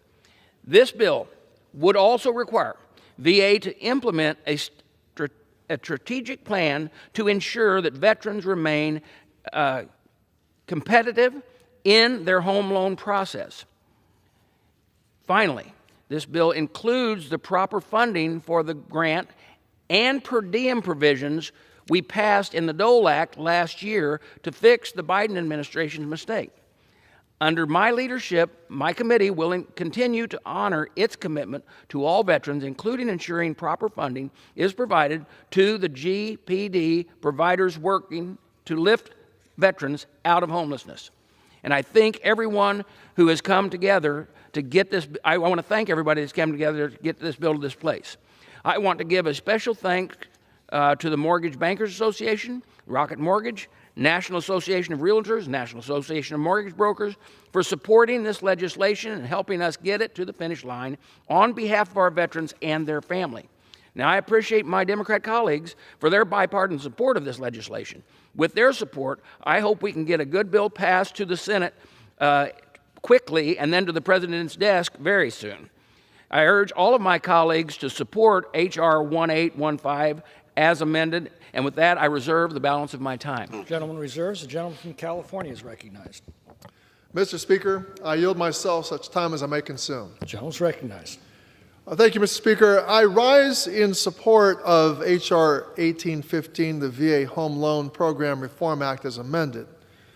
But we are unfortunately here to solve a crisis of the Trump administration's own making.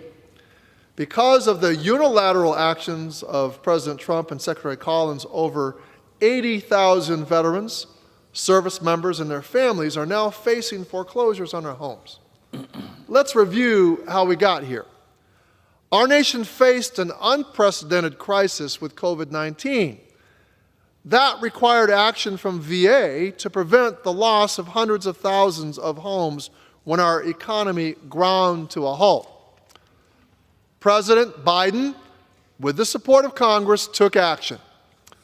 First, the president used existing authorities' closures, then with the authorities granted by the National Disaster Declaration, VA was able to implement a partial claims program very similar to this very legislation we're considering today, saving tens of thousands of veterans from losing their homes.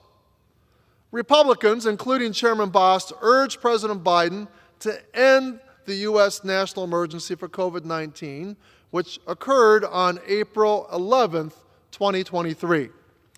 Now, this resulted in VA losing authorities to carry out a partial claims program, again, not unlike the legislation we're considering now. Now, at that moment, action was still critically needed, or veterans would have lost their homes. The VA could no longer offer a partial claims program because, of course, the national emergency was ended. So President Biden instituted a second foreclosure moratorium to give VA more time to offer a solution. So President Biden and Secretary Dennis McDonough began to work in 2023 and launched the Veterans Affairs Servicing Purchase Program, or VASP, on May 31st, 2024. During that year, most lenders cooperated and very few veteran foreclosures occurred. This new program, VASP, used explicit existing authorities granted by Congress to offer veteran homeowners a last resort before losing their home. However, last month, Secretary Collins, President Trump, and Elon Musk's DOGE abruptly ended the VASP program, giving veterans no notice that a critical lifeline for borrowers was being taken away. This decision was pushed for and celebrated by Chairman Bost and Subcommittee Chairman Van Orden.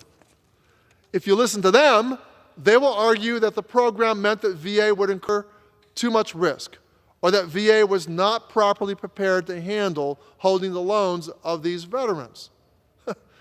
Just so we're all clear, VA already holds the risks for loans in the home loan program. The program is called the Loan Guarantee Program. VA is guaranteeing that lenders are made whole if a veteran is foreclosed on. The lenders collect the interest profit from the loan, and if a foreclosure happens, the lenders, are paid first. Now let me read from VA's own website, and I quote, "A VA home loan guarantee means that a purchaser obtains a loan through a private lender, such as a bank, credit union, or mortgage company.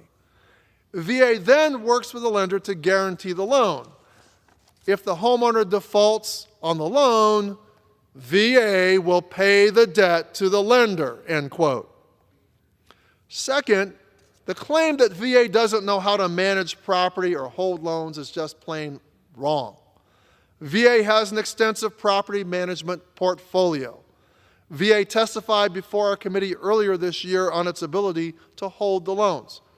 VA already has enhanced use leases on nearly 40 of its campuses, meaning VA is acting as a landlord that is managing calls from veterans who learned from a press release that they are likely to lose their home. These are veterans who saw the Secretary's April 25th notice that the program was ending. These very same veterans who tried to apply for the program and who found out that the program had already closed. The May 1st date was deceptive. The May 1st closing date was deceptive. In reality, these veterans would have had to have submitted their paperwork much earlier in April. This is outrageous and cruel. In the chairman state of Illinois, over 2,000 borrowers face foreclosure. In the bill's sponsor state of Wisconsin, and the bill's sponsor state of Wisconsin, over 600 borrowers face foreclosure. In my state of California, over 4,000 borrowers face foreclosure. I could go on, but these borrowers had options to avoid foreclosure, but these options are now severely limited.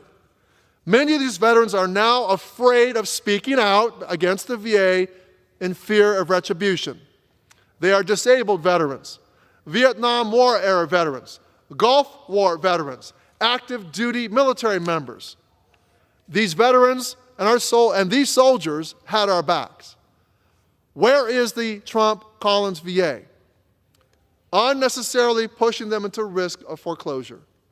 As mortgage rates in the open market remain high compared to recent years, and with the closure of the VASP program, the only options available to these borrowers are either selling their home or being foreclosed upon.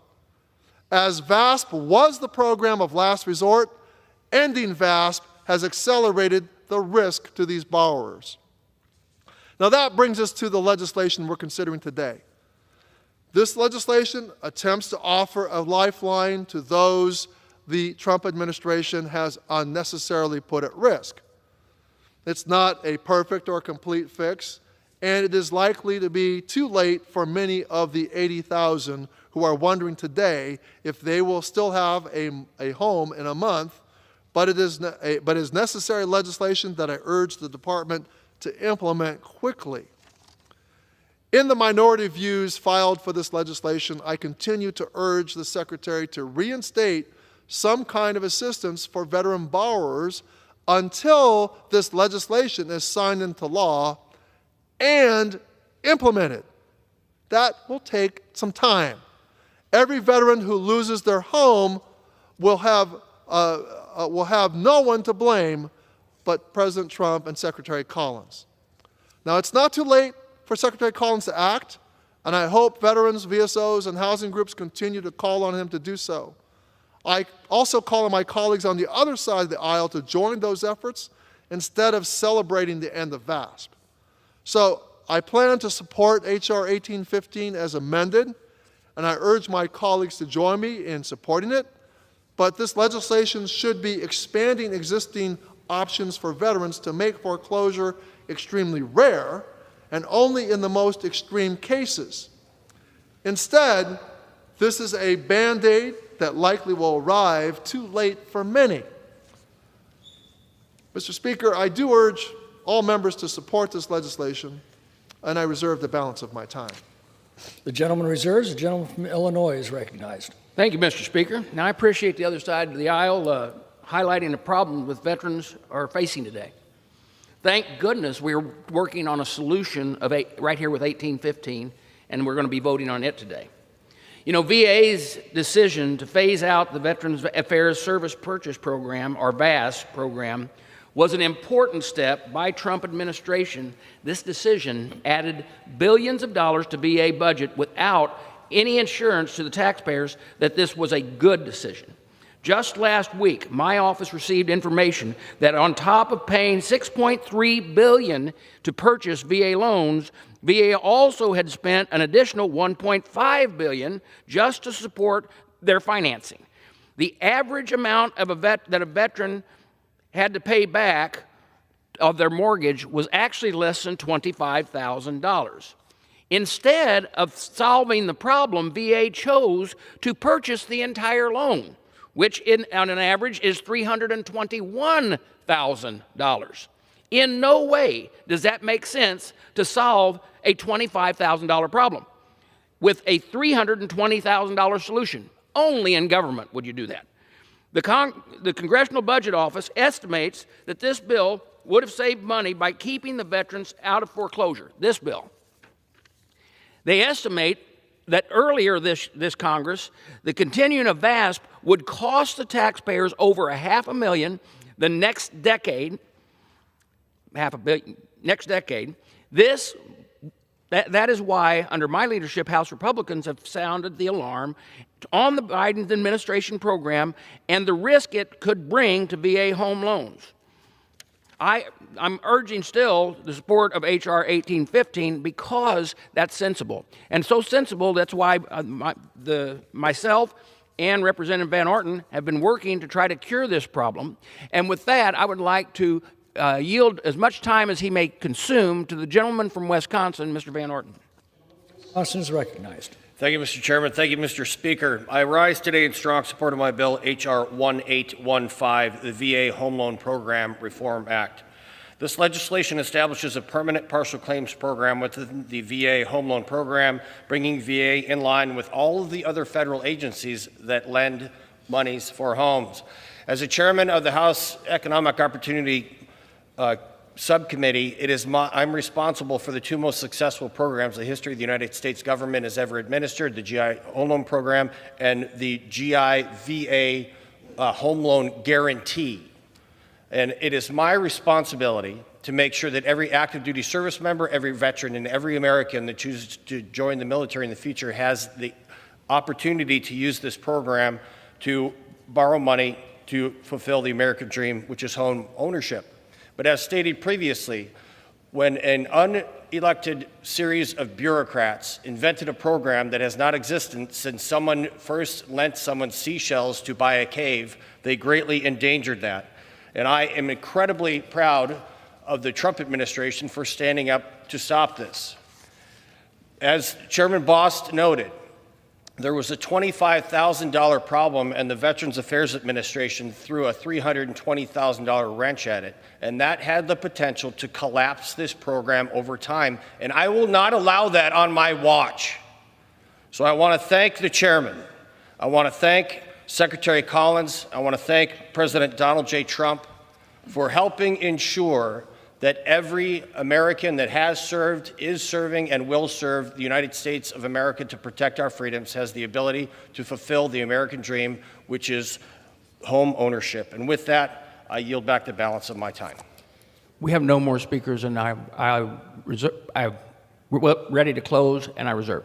The gentleman reserves. The gentleman from California is recognized. Mr. Speaker, I will just point out that the gentleman from Illinois, the chairman, is making a mountain out of nothing.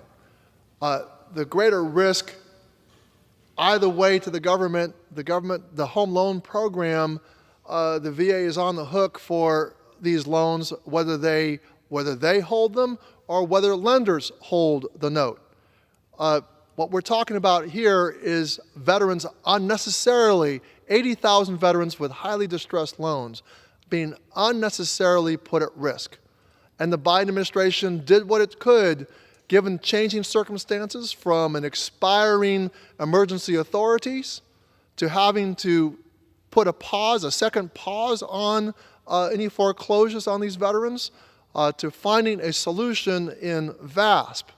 I am supportive of a replacement to VASP, but it is inexplicable why the Secretary would suddenly, without notice, end the program, put veterans very much right this very moment who would have liked to have applied for VASP before it had been terminated, but as we speak, there is no solution.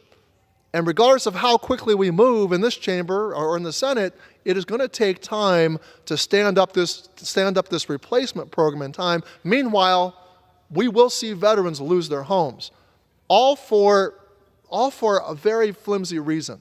And so anyway, I reserve the balance of I reserve my time. The gentleman from Illinois is prepared to close. I am prepared to close. Mr. Speaker? The gentleman from California is recognized. Well, again, I support this legislation, but context is important. This legislation is now critically important because of recent actions by this administration. This legislation also includes funding and funding for the homelessness programs passed as part of the Elizabeth Dole Act last Congress. The Trump-Collins VA continue to drag their feet on implementation of sections of the Dole Act that increase our ability to get homeless veterans housed and off the streets. Now, I'd like to address Chairman Boss' remarks that the reason portions of the Dole Act were not implemented, and this is regarding the grant and per diem section for the homeless, were due to the Biden administration's failure. This is not true. The Biden administration clearly articulated the policy needed in the Dole Act. The chairman failed to include those in the bill before passage last Congress. Now, the Trump veteran housing crisis first cuts off foreclosure assistance, driving veterans into homelessness, then blocks aid to homelessness providers. My colleagues want to claim today that we are fixing the Trump veteran housing crisis, but if they are serious, they need to join our calls for immediate action by Secretary Collins. First, we need to implement the Dole Act, including the section on augmentations to the grant and per diem program for the homeless, to getting homeless off the streets. We need to stop the firing of veterans working at VA. We need to halt veteran foreclosures until, at the very least, the legislation we are considering today has been implemented. And we need to bring back VASP to offer borrowers more avenues to keep their homes. Otherwise, President Trump may see the number of homeless veterans double in a single year. So I will close by saying again that I support H.R. 1815, the VA Home Loan Program Reform Act as amended, but action is truly needed before it is too late. And I yield back the balance of my time. The gentleman yields. The gentleman from Illinois is recognized. Thank you, Mr. Speaker. And only in response do I think it's necessary that we need to say something that needs to be cleared up that was spoken from the other side of the aisle. One is that the Veterans Home Loan Program does not assume the entire loss of the debt into the existing program. It did during VASP, but what it did is, because it is a loan guarantee, it was 25%. 25%. I think that needs to be clear for the record. But this bill is the cure, I believe, for the problems that we're having right now. At least gives a off step to secure these loans, to make sure that as few as possible do face foreclosure. It is a good bill. It's a good bill that's going to receive support from both sides of the aisle. The argument before was that's just it. It's an argument before. Now, I would just encourage all of my colleagues to support this legislation, and I yield back the balance of my time. The gentleman yields. The time for debate is ended. The question is, will the House suspend the rules and pass H.R. 1815 as amended? Those in favor will say aye. Those opposed, no. In the opinion of the chair, 2/3 being in the affirmative, the rules are suspended. The bill is passed, and without objection, the motion to reconsider is laid on the table. For what purpose does the gentleman from Illinois seek recognition? Speaker, I move to suspend the rules and pass H.R. 1823, the VA Budget Shortfall Accountability Act as amended. The clerk will report the title of the bill. Union Calendar Number 74, H.R. 1823, a bill to direct the Secretary of Veterans Affairs and the Comptroller General of the United States to report on certain funding shortfalls in the Department of Veterans Affairs. Pursuant to the rule, the gentleman from Illinois, Mr. Bost, and the gentleman from California, Mr. Takano, will each control 20 minutes. The chair recognizes the gentleman from Illinois. Speaker, I ask unanimous consent that all members have 5 legislative days in which to revise and extend their remarks on H.R. 1823 as amended. Without objection. Speaker, I yield myself as much time as I may consume. The gentleman is recognized. Thank you, Mr. Speaker. I rise today in support of H.R. 1823 as amended. This bill was introduced by my friend and colleague, Representative Jack Berkman.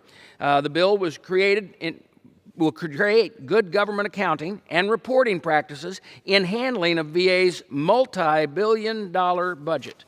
General Berkman introduced this bill in response to a disastrous miscalculation during the Biden administration, which led to a fake budget shortfall. Last July, VA informed Congress about a potential $15 billion shortfall. VA said it needed the money for unprecedented increases in benefit claims and health care services. This notice came after the Biden administration had already submitted its VA budget request. Speaker, it should go without saying that VA should have known its financial situation much earlier than the time they told us about the shortfall that ended up never existing. Now, according to VA Office of Inspector General, the miscalculations stem from a lack of oversight, accuracy, and communication. It's time to change that. If there's anything that we have learned, it is that we need our eyes on the VA budget and their reviews. And I'm proud to support General Berkman's bill to do exactly that. I urge my colleagues to support H.R. 1823 as amended, and I reserve the balance of my time. The gentleman reserves. The gentleman from California, Mr. Takano, is recognized. Mr. Speaker, I yield myself such time as I may consume. Gentleman is recognized. Thank you, Mr. Speaker. I rise to speak in hesitant support of H.R. 1823, the VA Budget Shortfall Accountability Act of 2025, as amended. This bill requires that the U.S. Government Accountability Office to conduct a review of the circumstances surrounding the budget shortfalls at the Veterans Benefit Administration in fiscal year 2024 and at the Veterans Health Administration in fiscal year 2025. Upon completion, GAO will submit the report to VA, which must transmit it to the House and Senate Veterans Affairs and Appropriations Committees. GAO is then required to complete 5 subsequent annual reviews of VHA's and VBA's budget execution for the preceding fiscal year. Now, I am concerned that this legislation is duplicative of reports that have already been published by VA's Office of Inspector General and of work GAO is currently conducting that was initiated under the Comptroller General's authority. Now, it is especially concerning that we are considering H.R. 1823 today, given the context of the letter Chairman Bost recently sent to the Department of Justice urging the Attorney General to investigate 3 former Biden administration officials for criminal wrongdoing in handling last year's budget shortfall. This bill should be viewed as political retaliation. It is not serious oversight. Give me a break. The reports recently issued by OIG have already determined that VA's existing accounting and budget technological infrastructure is a primary cause of the shortcomings in VA's monitoring of budget execution that led to the VBA and VHA shortfalls in fiscal years 2024 and 2025, respectively. This bill does nothing to address that and other underlying causes, and instead seems to be designed to reopen investigation of previous errors. GAO's resources could be put to better use on more meaningful oversight of VA's budget formulation and execution process to include the role of the Office of Management and Budget in determining VA's annual budget requests. Now, this legislation will not accomplish that. While I find the intent of the bill to be retaliatory in nature in terms of the time it will waste looking back on the Biden administration budget, I do agree with my majority colleagues that the Trump administration budget formulation and execution process warrants scrutiny. So, for that reason, I'm pleased that the majority added a provision to the bill before markup that requires GAO to review VA's budget each year of the Trump administration. Secretary Collins has already broken the law by redirecting funds without congressional approval, and I worry that trend will continue over the next 4 years. So I hope my colleagues will join me in rigorous oversight of the Trump administration's approach to VA's budget. I will not stand in the way of this bill's passage today. I reserve the balance of my time. Gentleman reserves. The gentleman from Illinois is recognized. Thank you, Mr. Speaker. At this time, I would like to yield as much time as he may consume to General Berkman, who's the chief sponsor of this legislation. Gentleman from Michigan is recognized. Thank you, Mr. Speaker, and my thanks to the chairman and the ranking member for supporting this legislation. I rise today in strong support of my legislation, the VA Budget Shortfall Accountability Act, a bill that puts veterans first by ensuring the systems meant to serve them are working as intended. Last July, the VA came to Congress with a dire warning. The agency was facing major funding shortfalls, nearly $3 billion for veterans benefits and additional $12 billion for health care. The message was urgent. Without immediate action, benefits could be delayed for millions of veterans. So Congress acted quickly and responsibly to approve supplemental funding, because when it comes to our veterans and their families, there can be no margin for error. Their peace of mind, their financial security, and their access to care are not negotiable. But just weeks later, we learned that there were, in fact, no shortfalls. Revised financial estimates from the VA showed billions of dollars left unspent. So while the shortfall didn't actually exist, the panic, confusion, and sleepless nights for the veterans wondering whether they would receive care was very real, and it was avoidable. Mr. Speaker, the goal of H.R. 1823 is not to assign blame, it's to strengthen trust. Our veterans should never have to worry that an accounting error might prevent them from receiving their earned care and benefits. This bill simply ensures that the Comptroller General will audit the VA's budgeting and accounting systems, identify where things went wrong, and help make sure it never happens again. Let's be clear. The VA serves millions of veterans with dedication and compassion every day, but we can always do better, and our veterans deserve nothing less. They've earned the peace of mind that comes from knowing their government is not only committed to them, but equipped to serve them reliably. The VA Budget Shortfall Accountability Act is about reinforcing that commitment. This is not a partisan issue. It's about making sure we get it right for those who have served our nation every time. I urge my colleagues on both sides of the aisle to join me in supporting this bill, which will help ensure that our veterans never have to question whether their benefits and care will be there when they need them. And with that, I yield back. The gentleman from Michigan yields back to the gentleman from Illinois.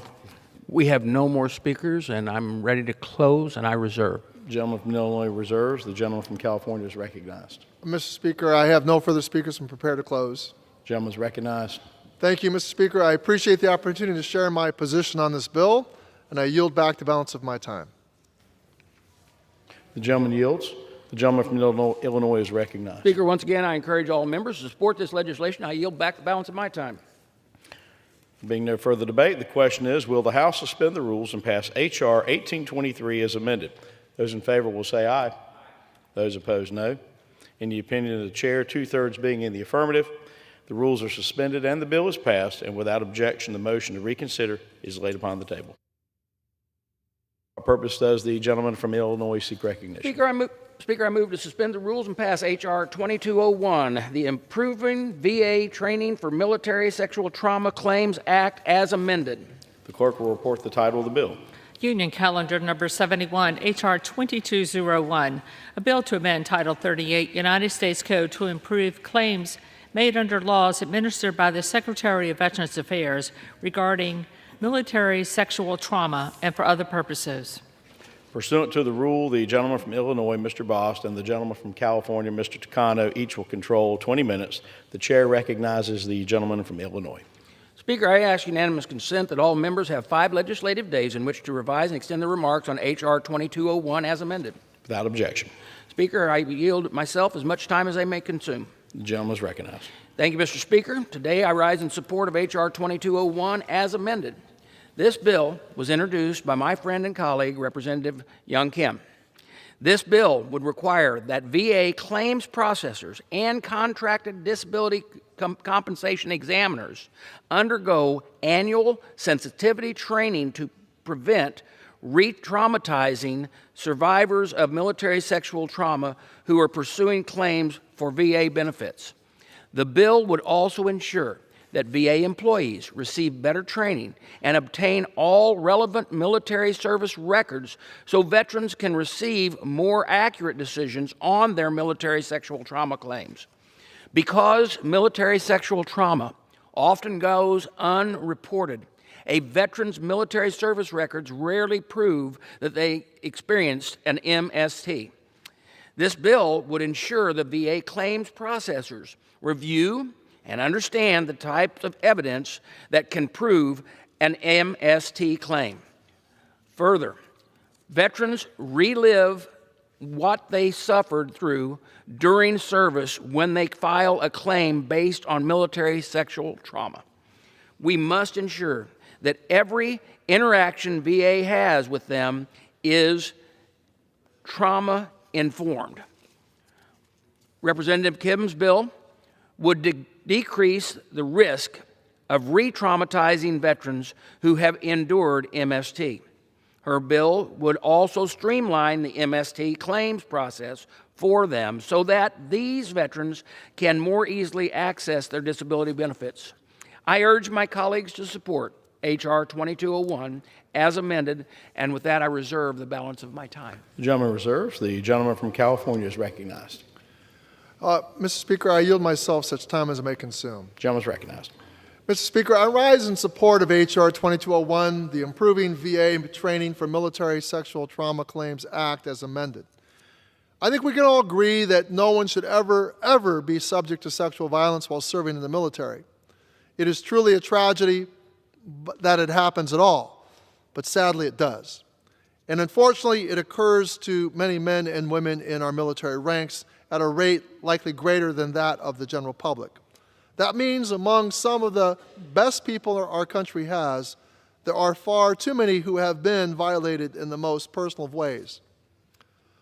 Far too often, sexual assault in the military is perpetrated by those in positions of power. And far too often, these assaults are swept under the rug by the chain of command with the poor excuse that this is being done to avoid disrupting unit cohesion. This means that the victims of sexual assault are left to serve with and under their assailants, watching them go unpunished for their crimes. This is a double indignity that no one should ever have to suffer. Sexual trauma is unlike any other trauma. It has the ability to separate someone from their own body. It can make someone feel like they are a stranger in that body, and it can make them feel unsafe in their own skin. The effects of this trauma are heartbreaking, and it can be lasting. Asking victims of sexual violence to speak about it or provide physical evidence relating to it can be re-traumatizing. Currently, the Department of Veterans Affairs requires that personnel managing claims of this type receive training on the subject every 5 years. That seems like a long time between training for such a sensitive subject and a unique type of concern, especially as the study and treatment of these issues evolves rapidly and new best practices are developed and implemented. And when it comes to the treatment of military sexual trauma compensation claims, I think it's worth revisiting training annually to ensure that we are giving these veterans proper care and treatment. H.R. 2201 is an effort to add a little more care and compassion to the process of disability claims of this nature. We routinely advocate for the veteran and their well-being in our community, in our committee, and this bill does just that. By mandating that providers have more frequent and updated training, we can ensure better outcomes for the veteran. It is something we must keep pushing for. Every day we must work to build a better veterans experience, and providing training more frequently can help us accomplish that goal. I urge my colleagues to support H.R. 2201 and to continue to press for better care for veterans. And to the victims of sexual assault out there who may be listening right now, please know that you are seen and heard. I will continue to push for accountability for those who perpetrated that assault, and I will push even harder to ensure you get the compassionate care that you have earned and deserve. Thank you, and I reserve the balance of my time. The gentleman reserves. The gentleman from Illinois is recognized. Thank you, Mr. Speaker. At this time, I would like to yield as much time as she may consume to the gentlewoman from California and chief sponsor of this bill, Representative Kim. The gentlelady from California is recognized. Thank you, Chairman Bost. Thank you for yielding. I rise in strong support of my bill, H.R. 2201, the Improving VA Training for Military Sexual Trauma Claims Act. 1 in 3 women and 1 in 50 men experience military sexual trauma, or MST, as a service member. And as many of my colleagues have already stated, a claim based on MST can be difficult to prove because MST often goes unreported during military service. Furthermore, evidence indicating that MST occurred is difficult to evaluate, and VA claims processors and examiners do not have sufficient training to recognize indirect evidence of MST. They are also not required to undergo annual sensitivity training to reduce the risk of re-traumatizing survivors of MST. Further, the law requires VA to help veterans filing disability benefits claims based on MST gather evidence for their claims. However, VA does not always obtain a veteran's complete service personnel and medical records, which can provide crucial evidence to prove an MST claim. So this bipartisan bill works to improve the MST claim process by requiring VA employees working on these cases to complete annual training to better identify evidence and to ensure that veterans are not re-traumatized during the examination process. Additionally, the VA would be required to automatically obtain all service personnel and medical records for veterans filing an MST claim to ensure their cases are processed in an accurate and timely manner. Streamlining the MST claim process and improving VA training will ensure veterans who endured MST can more easily access their earned benefits and ensure they are treated with compassion during the claims process. I want to thank Representative Budzinski, Don Bacon, and Chrissy Houlihan for their collaboration on this common sense, bipartisan measure that provides survivors of MST with the support and protection they deserve. So I urge my colleagues to support the Improving VA Training for Military Sexual Trauma Claims Act. Thank you, and I yield back. The lady from California yields back to the gentleman from Illinois. Reserve. The gentleman from Illinois reserves. The gentleman from California is recognized. Mr. Speaker, at this time, I'd like to yield 3 minutes to my good friend, the ranking member of the Subcommittee on Technology Modernization, Representative Budzinski from Illinois. The lady from Illinois is recognized. Thank you very much. Just a few weeks ago, I was speaking in committee to celebrate the bipartisanship of this important legislation and the urgent need to pass it out of the House. And today, we are one step closer to making it a reality. I want to first thank Representative Young Kim for her leadership and collaboration on this bill, and I want to thank our veterans for their service and bravery. This bill is needed for so many of those veterans who have endured sexual trauma while in service. When these veterans go to file military sexual trauma claims, navigating the VA system should never add to the pain they have already endured. That's why I introduced this bipartisan legislation to ensure the VA's claims process supports rather than re-traumatizes survivors of MST. Right now, contracted disability compensation examiners are only required to complete outdated online sensitivity training before handling these deeply sensitive claims. This insufficient preparation can make the claims process re-traumatizing for those who have already suffered. MST affects veterans of all genders. While it is more common among women, many male veterans are also impacted. We must ensure that all our survivors are treated with dignity and care. The Improving VA Training for Military Sexual Trauma Claims Act would modernize and strengthen the training required for VA staff and contractors who work on MST claims and help cut through the red tape too often delays justice and support. I urge my colleagues to support this bill. Thank you.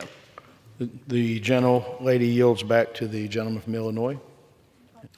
I reserve. California, and the gentleman from California reserves. The gentleman from Illinois is recognized. Thank you, Mr. Speaker. We have no more speakers, and I'm ready to close.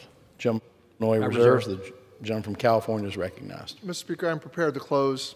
The gentleman is recognized. Thank you. Mr. Speaker, I ask all my colleagues to join me in passing H.R. 2201, the Improving VA Training for Military Sexual Trauma Claims Act of 2025 as amended, and I yield back the balance of my time. The gentleman from California yields. The gentleman from Illinois is recognized. Speaker, once again, I encourage all members to support this legislation. I yield back the balance of my time. The gentleman from Illinois yields. The time for debate having ended. The question is, will the House suspend the rules and pass H.R. 2201 as amended? Those in favor will say aye. Those opposed, no. In the opinion of the chair, 2/3 being in the affirmative, the rules are suspended and the bill is passed, and without objection, the motion to reconsider is laid upon the table. For what purpose does the gentleman from Illinois seek recognition?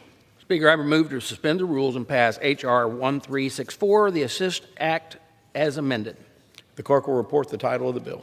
Union Calendar Number 69, H.R. 1364, a bill to amend Title 38 United States Code to provide clarification regarding the inclusion of medically necessary automobile adaptations and Department of Veterans Affairs definition of medical services. Pursuant to the rule, the gentleman from Illinois, Mr. Bost, and the gentleman from California, Mr. Takano, each will control 20 minutes, and the chair recognizes the gentleman from Illinois. Speaker, I ask unanimous consent that all members have 5 legislative days in which to revise and extend their remarks on H.R. 1364 as amended. Without objection. Speaker, I yield myself as much time as I may consume. Gentleman is recognized. Thank you, Mr. Speaker. Speaker, I rise today in support of H.R. 1364 as amended, and the bill was introduced by my friend and fellow veteran, Representative Barrett from Michigan. H.R. 1364 as amended would allow eligible disabled veterans to receive adaptive automobile equipment that they may need to safely operate their vehicles. Right now, there are too many restrictions on eligible items veterans could use under this program. Mr. Barrett's bill would close that loophole and give disabled veterans the flexibility that they need to live independent lives. Additionally, the bill would include adaptations for drivers, passengers' use to get veterans where they need to be. This Congress, the Trump administration, has committed to making VA work for the veterans again. This bill would cut the bureaucracy nonsense from the last administration and do just that. I thank the VFW and the WWP and PVA for supporting this bill. I also want to thank Representative Barrett for introducing this bill and for the work on behalf of the disabled veterans across the country. I urge my colleagues to support H.R. 1364 as amended, and I reserve the balance of my time. The gentleman reserves. The gentleman from California is recognized. Yeah, Mr. Speaker, I yield myself such time as I may consume. The gentleman is recognized. Thank you, Mr. Speaker. I rise in support of H.R. 1364, the Automotive Support Services to Improve Safe Transportation or Assist Act of 2025 as amended. For disabled veterans, attending a medical appointment is often not a routine drive, but rather can be a logistical and physical challenge. And that is why Representative Levin and Representative Fletcher led the passage of the Veterans Auto and Education Improvement Act of 2022 into law. Now, this law allowed veterans to upgrade their vehicles every 10 years and authorized the Department of Veterans Affairs to offer mobility improvements to vehicles for the purposes of attending medical appointments. However, now that this landmark law has been implemented, oversight has led to the identification of some gaps in the types of mobility services currently authorized by law. Now, this is where the Assist Act comes in. This legislation, led by Representative Barrett and co-led by Representative Maggie Goodlander, Representative Susie Lee, Representative Jason Crow, and Representative Eugene Vindman expands the types of equipment and services that VA is authorized to provide. Now, these are benefits and services these veterans have earned, and it is our duty in Congress to ensure veterans don't have to worry about how they will access the care they have earned through their service to our nation. I urge all members to support this legislation, and I reserve the balance of my time. The gentleman reserves. The gentleman from Illinois is recognized. Thank you, Mr. Speaker. At this time, I'd like to yield to the chief sponsor of this bill, the gentleman from Michigan, Mr. Barrett, as much time as he may consume. The gentleman from Michigan is recognized.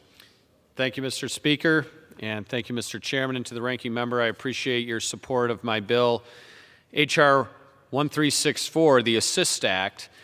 During my 22 years in the United States Army, I was fortunate to return home without the need for assistive devices, but for too many who serve or have served, that isn't the case. Too many are returning home with wounds that can't be healed, leaving them permanently disabled and in need of assistive technology. Not only does service-connected disability negatively impact a veteran's quality of life, but it can cause barriers as they attempt to transition back to civilian life. My bipartisan bill ensures that disabled veterans, with help from the Department of Veteran Affairs, are empowered to make the vehicle modifications they need to safely and efficiently travel. Right now, the VA is restricted to funding only a limited number of adaptive equipment devices, such as wheelchair tie-downs, van lifts, and raised roofs. This, unfortunately and unintentionally, limits and in many cases prevents altogether some veterans from being able to make necessary modifications to their vehicles, such as ramp and kneeling systems, mobility device lifts, ingress and egress accessibility modifications. The Assist Act fixes this gap in assistance and would make sure that disabled veterans can continue traveling safely and freely when they return home. Specifically, this will give the VA greater flexibility to offer financial assistance for a wider range of medically necessary vehicle adaptations. This is a common-sense solution that removes bureaucratic red tape and gives veterans the resources they deserve to live a life fully after they serve. The bottom line is that our veterans put their bodies on the line for the very freedoms that we cherish and often take for granted. In return, they deserve to be taken care of when they take off the uniform. By passing this bill today, we can ensure that no veteran is denied essential mobility assistance because of an outdated government list that leaves many things left off. I'd specifically like to thank my colleague, Congresswoman Maggie Goodlander, for leading this effort with me, and I look forward to working with Senator Tuberville to get this through the Senate and onto the President's desk for signature. It's time to give America's heroes the resources they need to live their lives to their fullest, and I urge my colleagues to vote yes on this bill. Thank you, and I yield back. The gentleman from Michigan yields back to the gentleman from Illinois. Reserve. The gentleman from Illinois reserves. The gentleman from California is recognized. Thank you, Mr. Speaker. At this time, I'd like to yield 3 minutes to my good friend and co-sponsor of H.R. 1364. She currently serves on the House Armed Services Committee and the Small Business Committee. The gentlewoman from the state of New Hampshire, Representative Goodlander. The gentlelady from New Hampshire is recognized. Thank you, Mr. Speaker, and thank you, Ranking Member Takano. Mr. Chairman, thank you for your work today on this bill and on the other bills that I hope will soon pass the House of Representatives. I rise today in support of a bipartisan bill that I'm very proud to be leading with my colleague and friend, Congressman Barrett. It does two important things that I came to Congress to do. Number one, it cuts some senseless red tape and updates outdated laws so that our government can work better for hardworking people. And it also, in equal measure, delivers on what I believe is a sacred obligation that we owe to the women and men who serve our country in uniform, especially those who sustain life-changing injuries during their service to our country. Our bipartisan bill called the Assist Act makes common sense changes that's going to really cut red tape that's limiting and, as Congressman Barrett said, preventing far too many disabled veterans in our country from accessing the medically necessary and basic equipment that they need to travel safely and freely. The freedom to travel is just one of the many freedoms, basic freedoms, that our veterans fought for while they served our country in uniform, and so we can and must do better. My home state of New Hampshire is home to tens of thousands of veterans who are living with service-connected disabilities, including a man I'm very proud to represent, Gary Gordon from Concord, New Hampshire. He's a Vietnam veteran, a fellow Navy veteran, who today relies on a power chair to live his life. Gary Gordon has truly dedicated his life to our country, in uniform as an EMT, as a mental health worker at our state hospital for more than 2 decades, and he reached out to our office for help navigating the process of getting the basic adaptive equipment that he needs to live his life and to get his power chair into his car. It's a brand new power chair, but under current law, the VA is limited in providing the basic type of equipment that Gary Gordon needs to get his power chair into his vehicle. This is a problem that this Congress can and must solve, and we can do that by passing the ASSIST Act. It really is a common sense, straightforward bill that's going to make it easier and possible for the VA to cover the basic equipment that our veterans need to live their lives. It's going to help us meet the moment and provide the best possible care that our veterans deserve. So as we approach Memorial Day, I encourage my colleagues on both sides of the aisle to come together and to support this common sense bipartisan legislation that's really going to be life-changing for veterans all across our country. So with that, I thank you and yield back, Mr. Speaker. The gentlelady yields back to the gentleman from Illinois. Reserve. And the gentleman from California reserves. The gentleman from Illinois is recognized. Thank you, Mr. Speaker. We have no more speakers. I'm ready to close, and I reserve the balance of my time. The gentleman from Illinois reserves. The gentleman from California is recognized. I'm prepared to close, Mr. Speaker. The gentleman is recognized.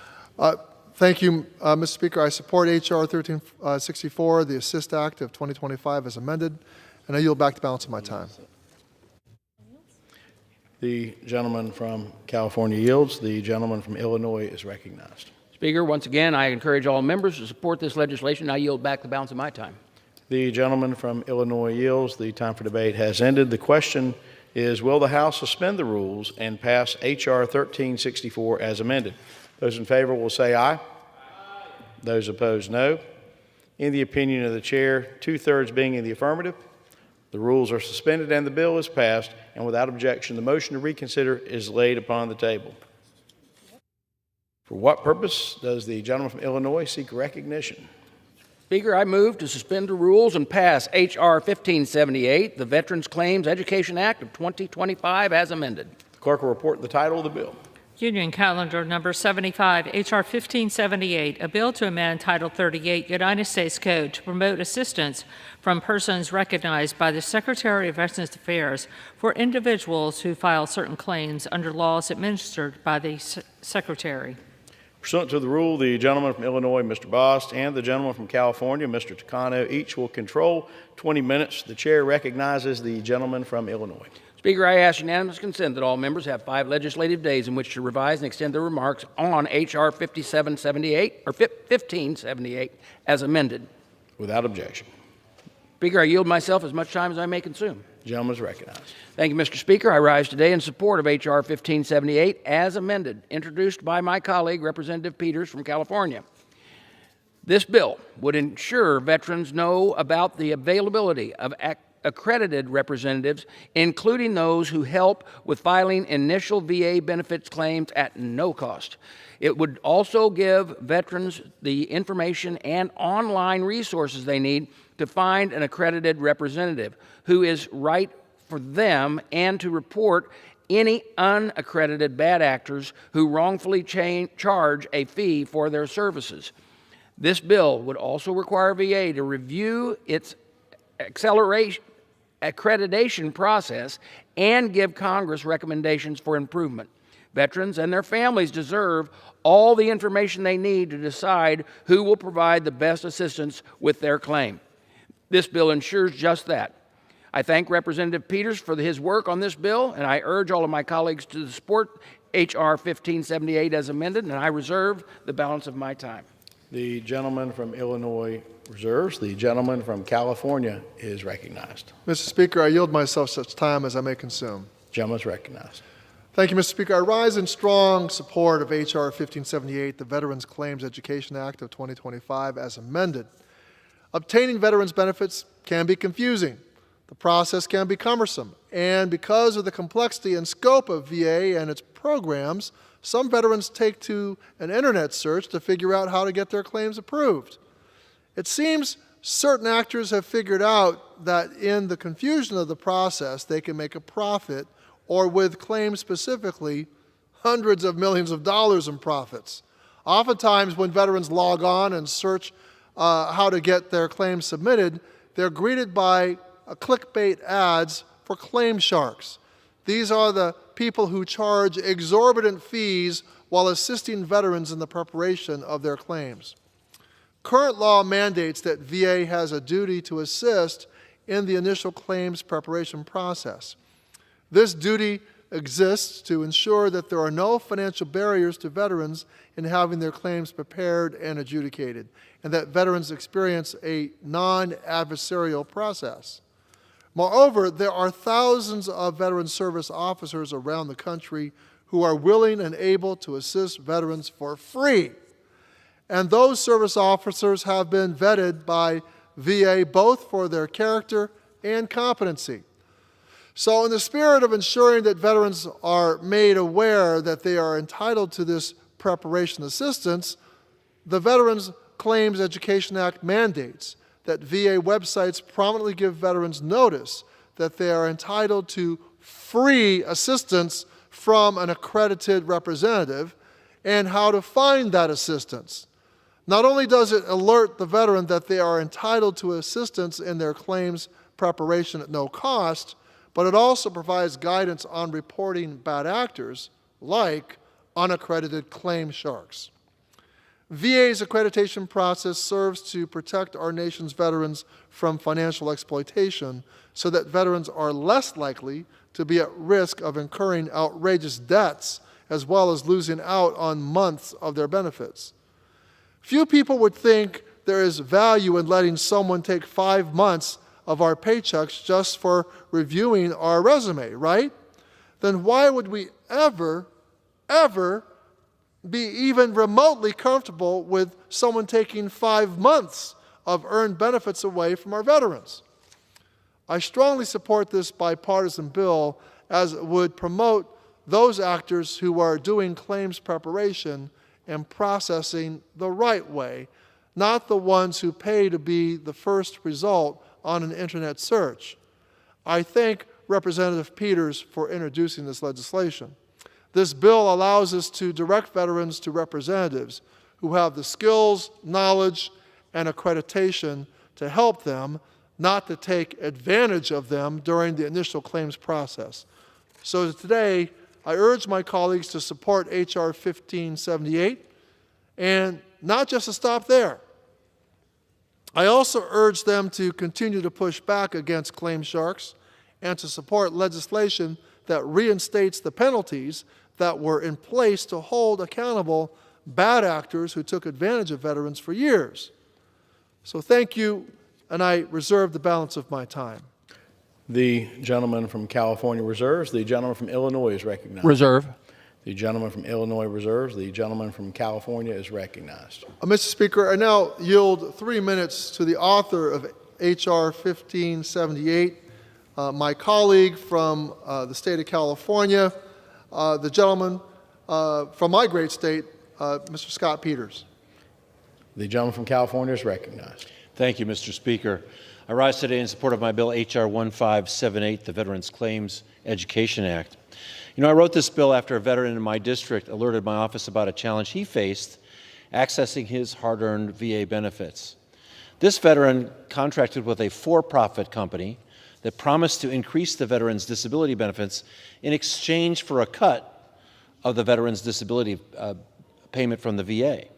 It's unconscionable that for-profit entities known as claim sharks prey on the trust and goodwill of our veterans to line their own pockets.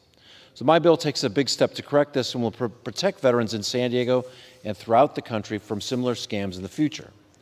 The Veterans Claims Education Act provides educational resources to steer veterans toward veteran service organizations and qualified lawyers and VA-accredited entities who can provide not-for-profit assistance to veterans.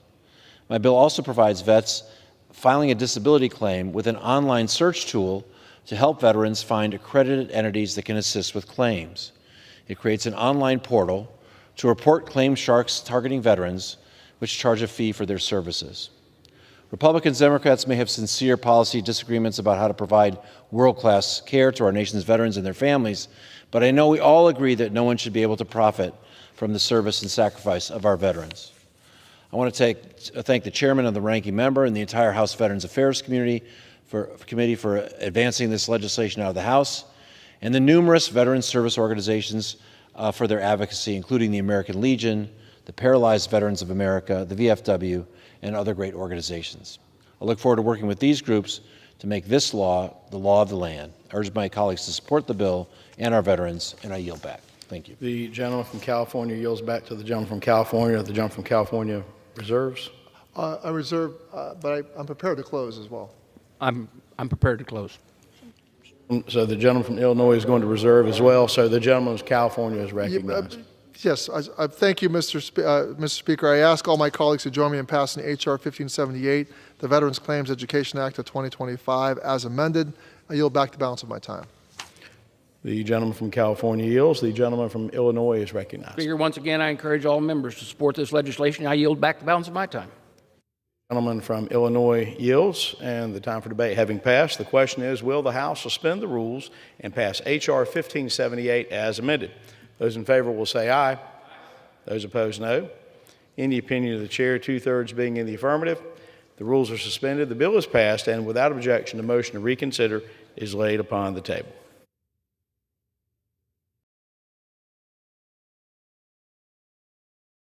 The chair lays before the House a message. The clerk will read.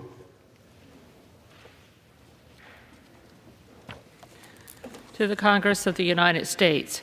Consistent with applicable law, including the International Emergency Economic Powers Act 50 U.S.C. 1701, the National Emergency Act 50 U.S.C. 1601, Section 604 of the Trade Act of 1974 as amended, 19 U.S.C. 2483, and Section 301 of Title III United States Code, I hereby report that I have issued an executive order on modifying reciprocal tariff rates to reflect discussions with the People's Republic of China.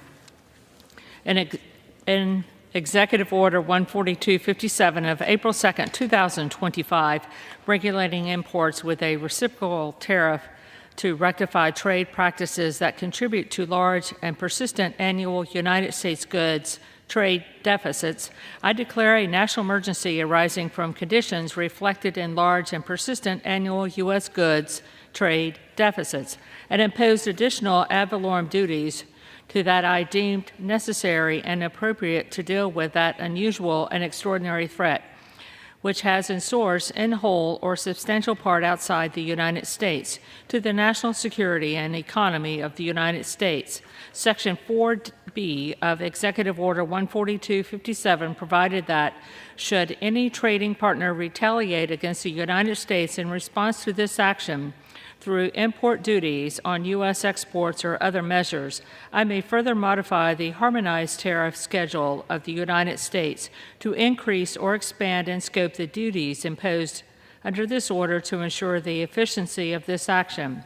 Since I signed Executive Order 14266 of April 9, 2025, modifying reciprocal trade rates to reflect trading partner retaliation and alignment, the United States has entered into discussions with the People's Republic of China, PRC, to address a lack of trade reciprocity in our economic relationship and our resulting national and economic security concerns.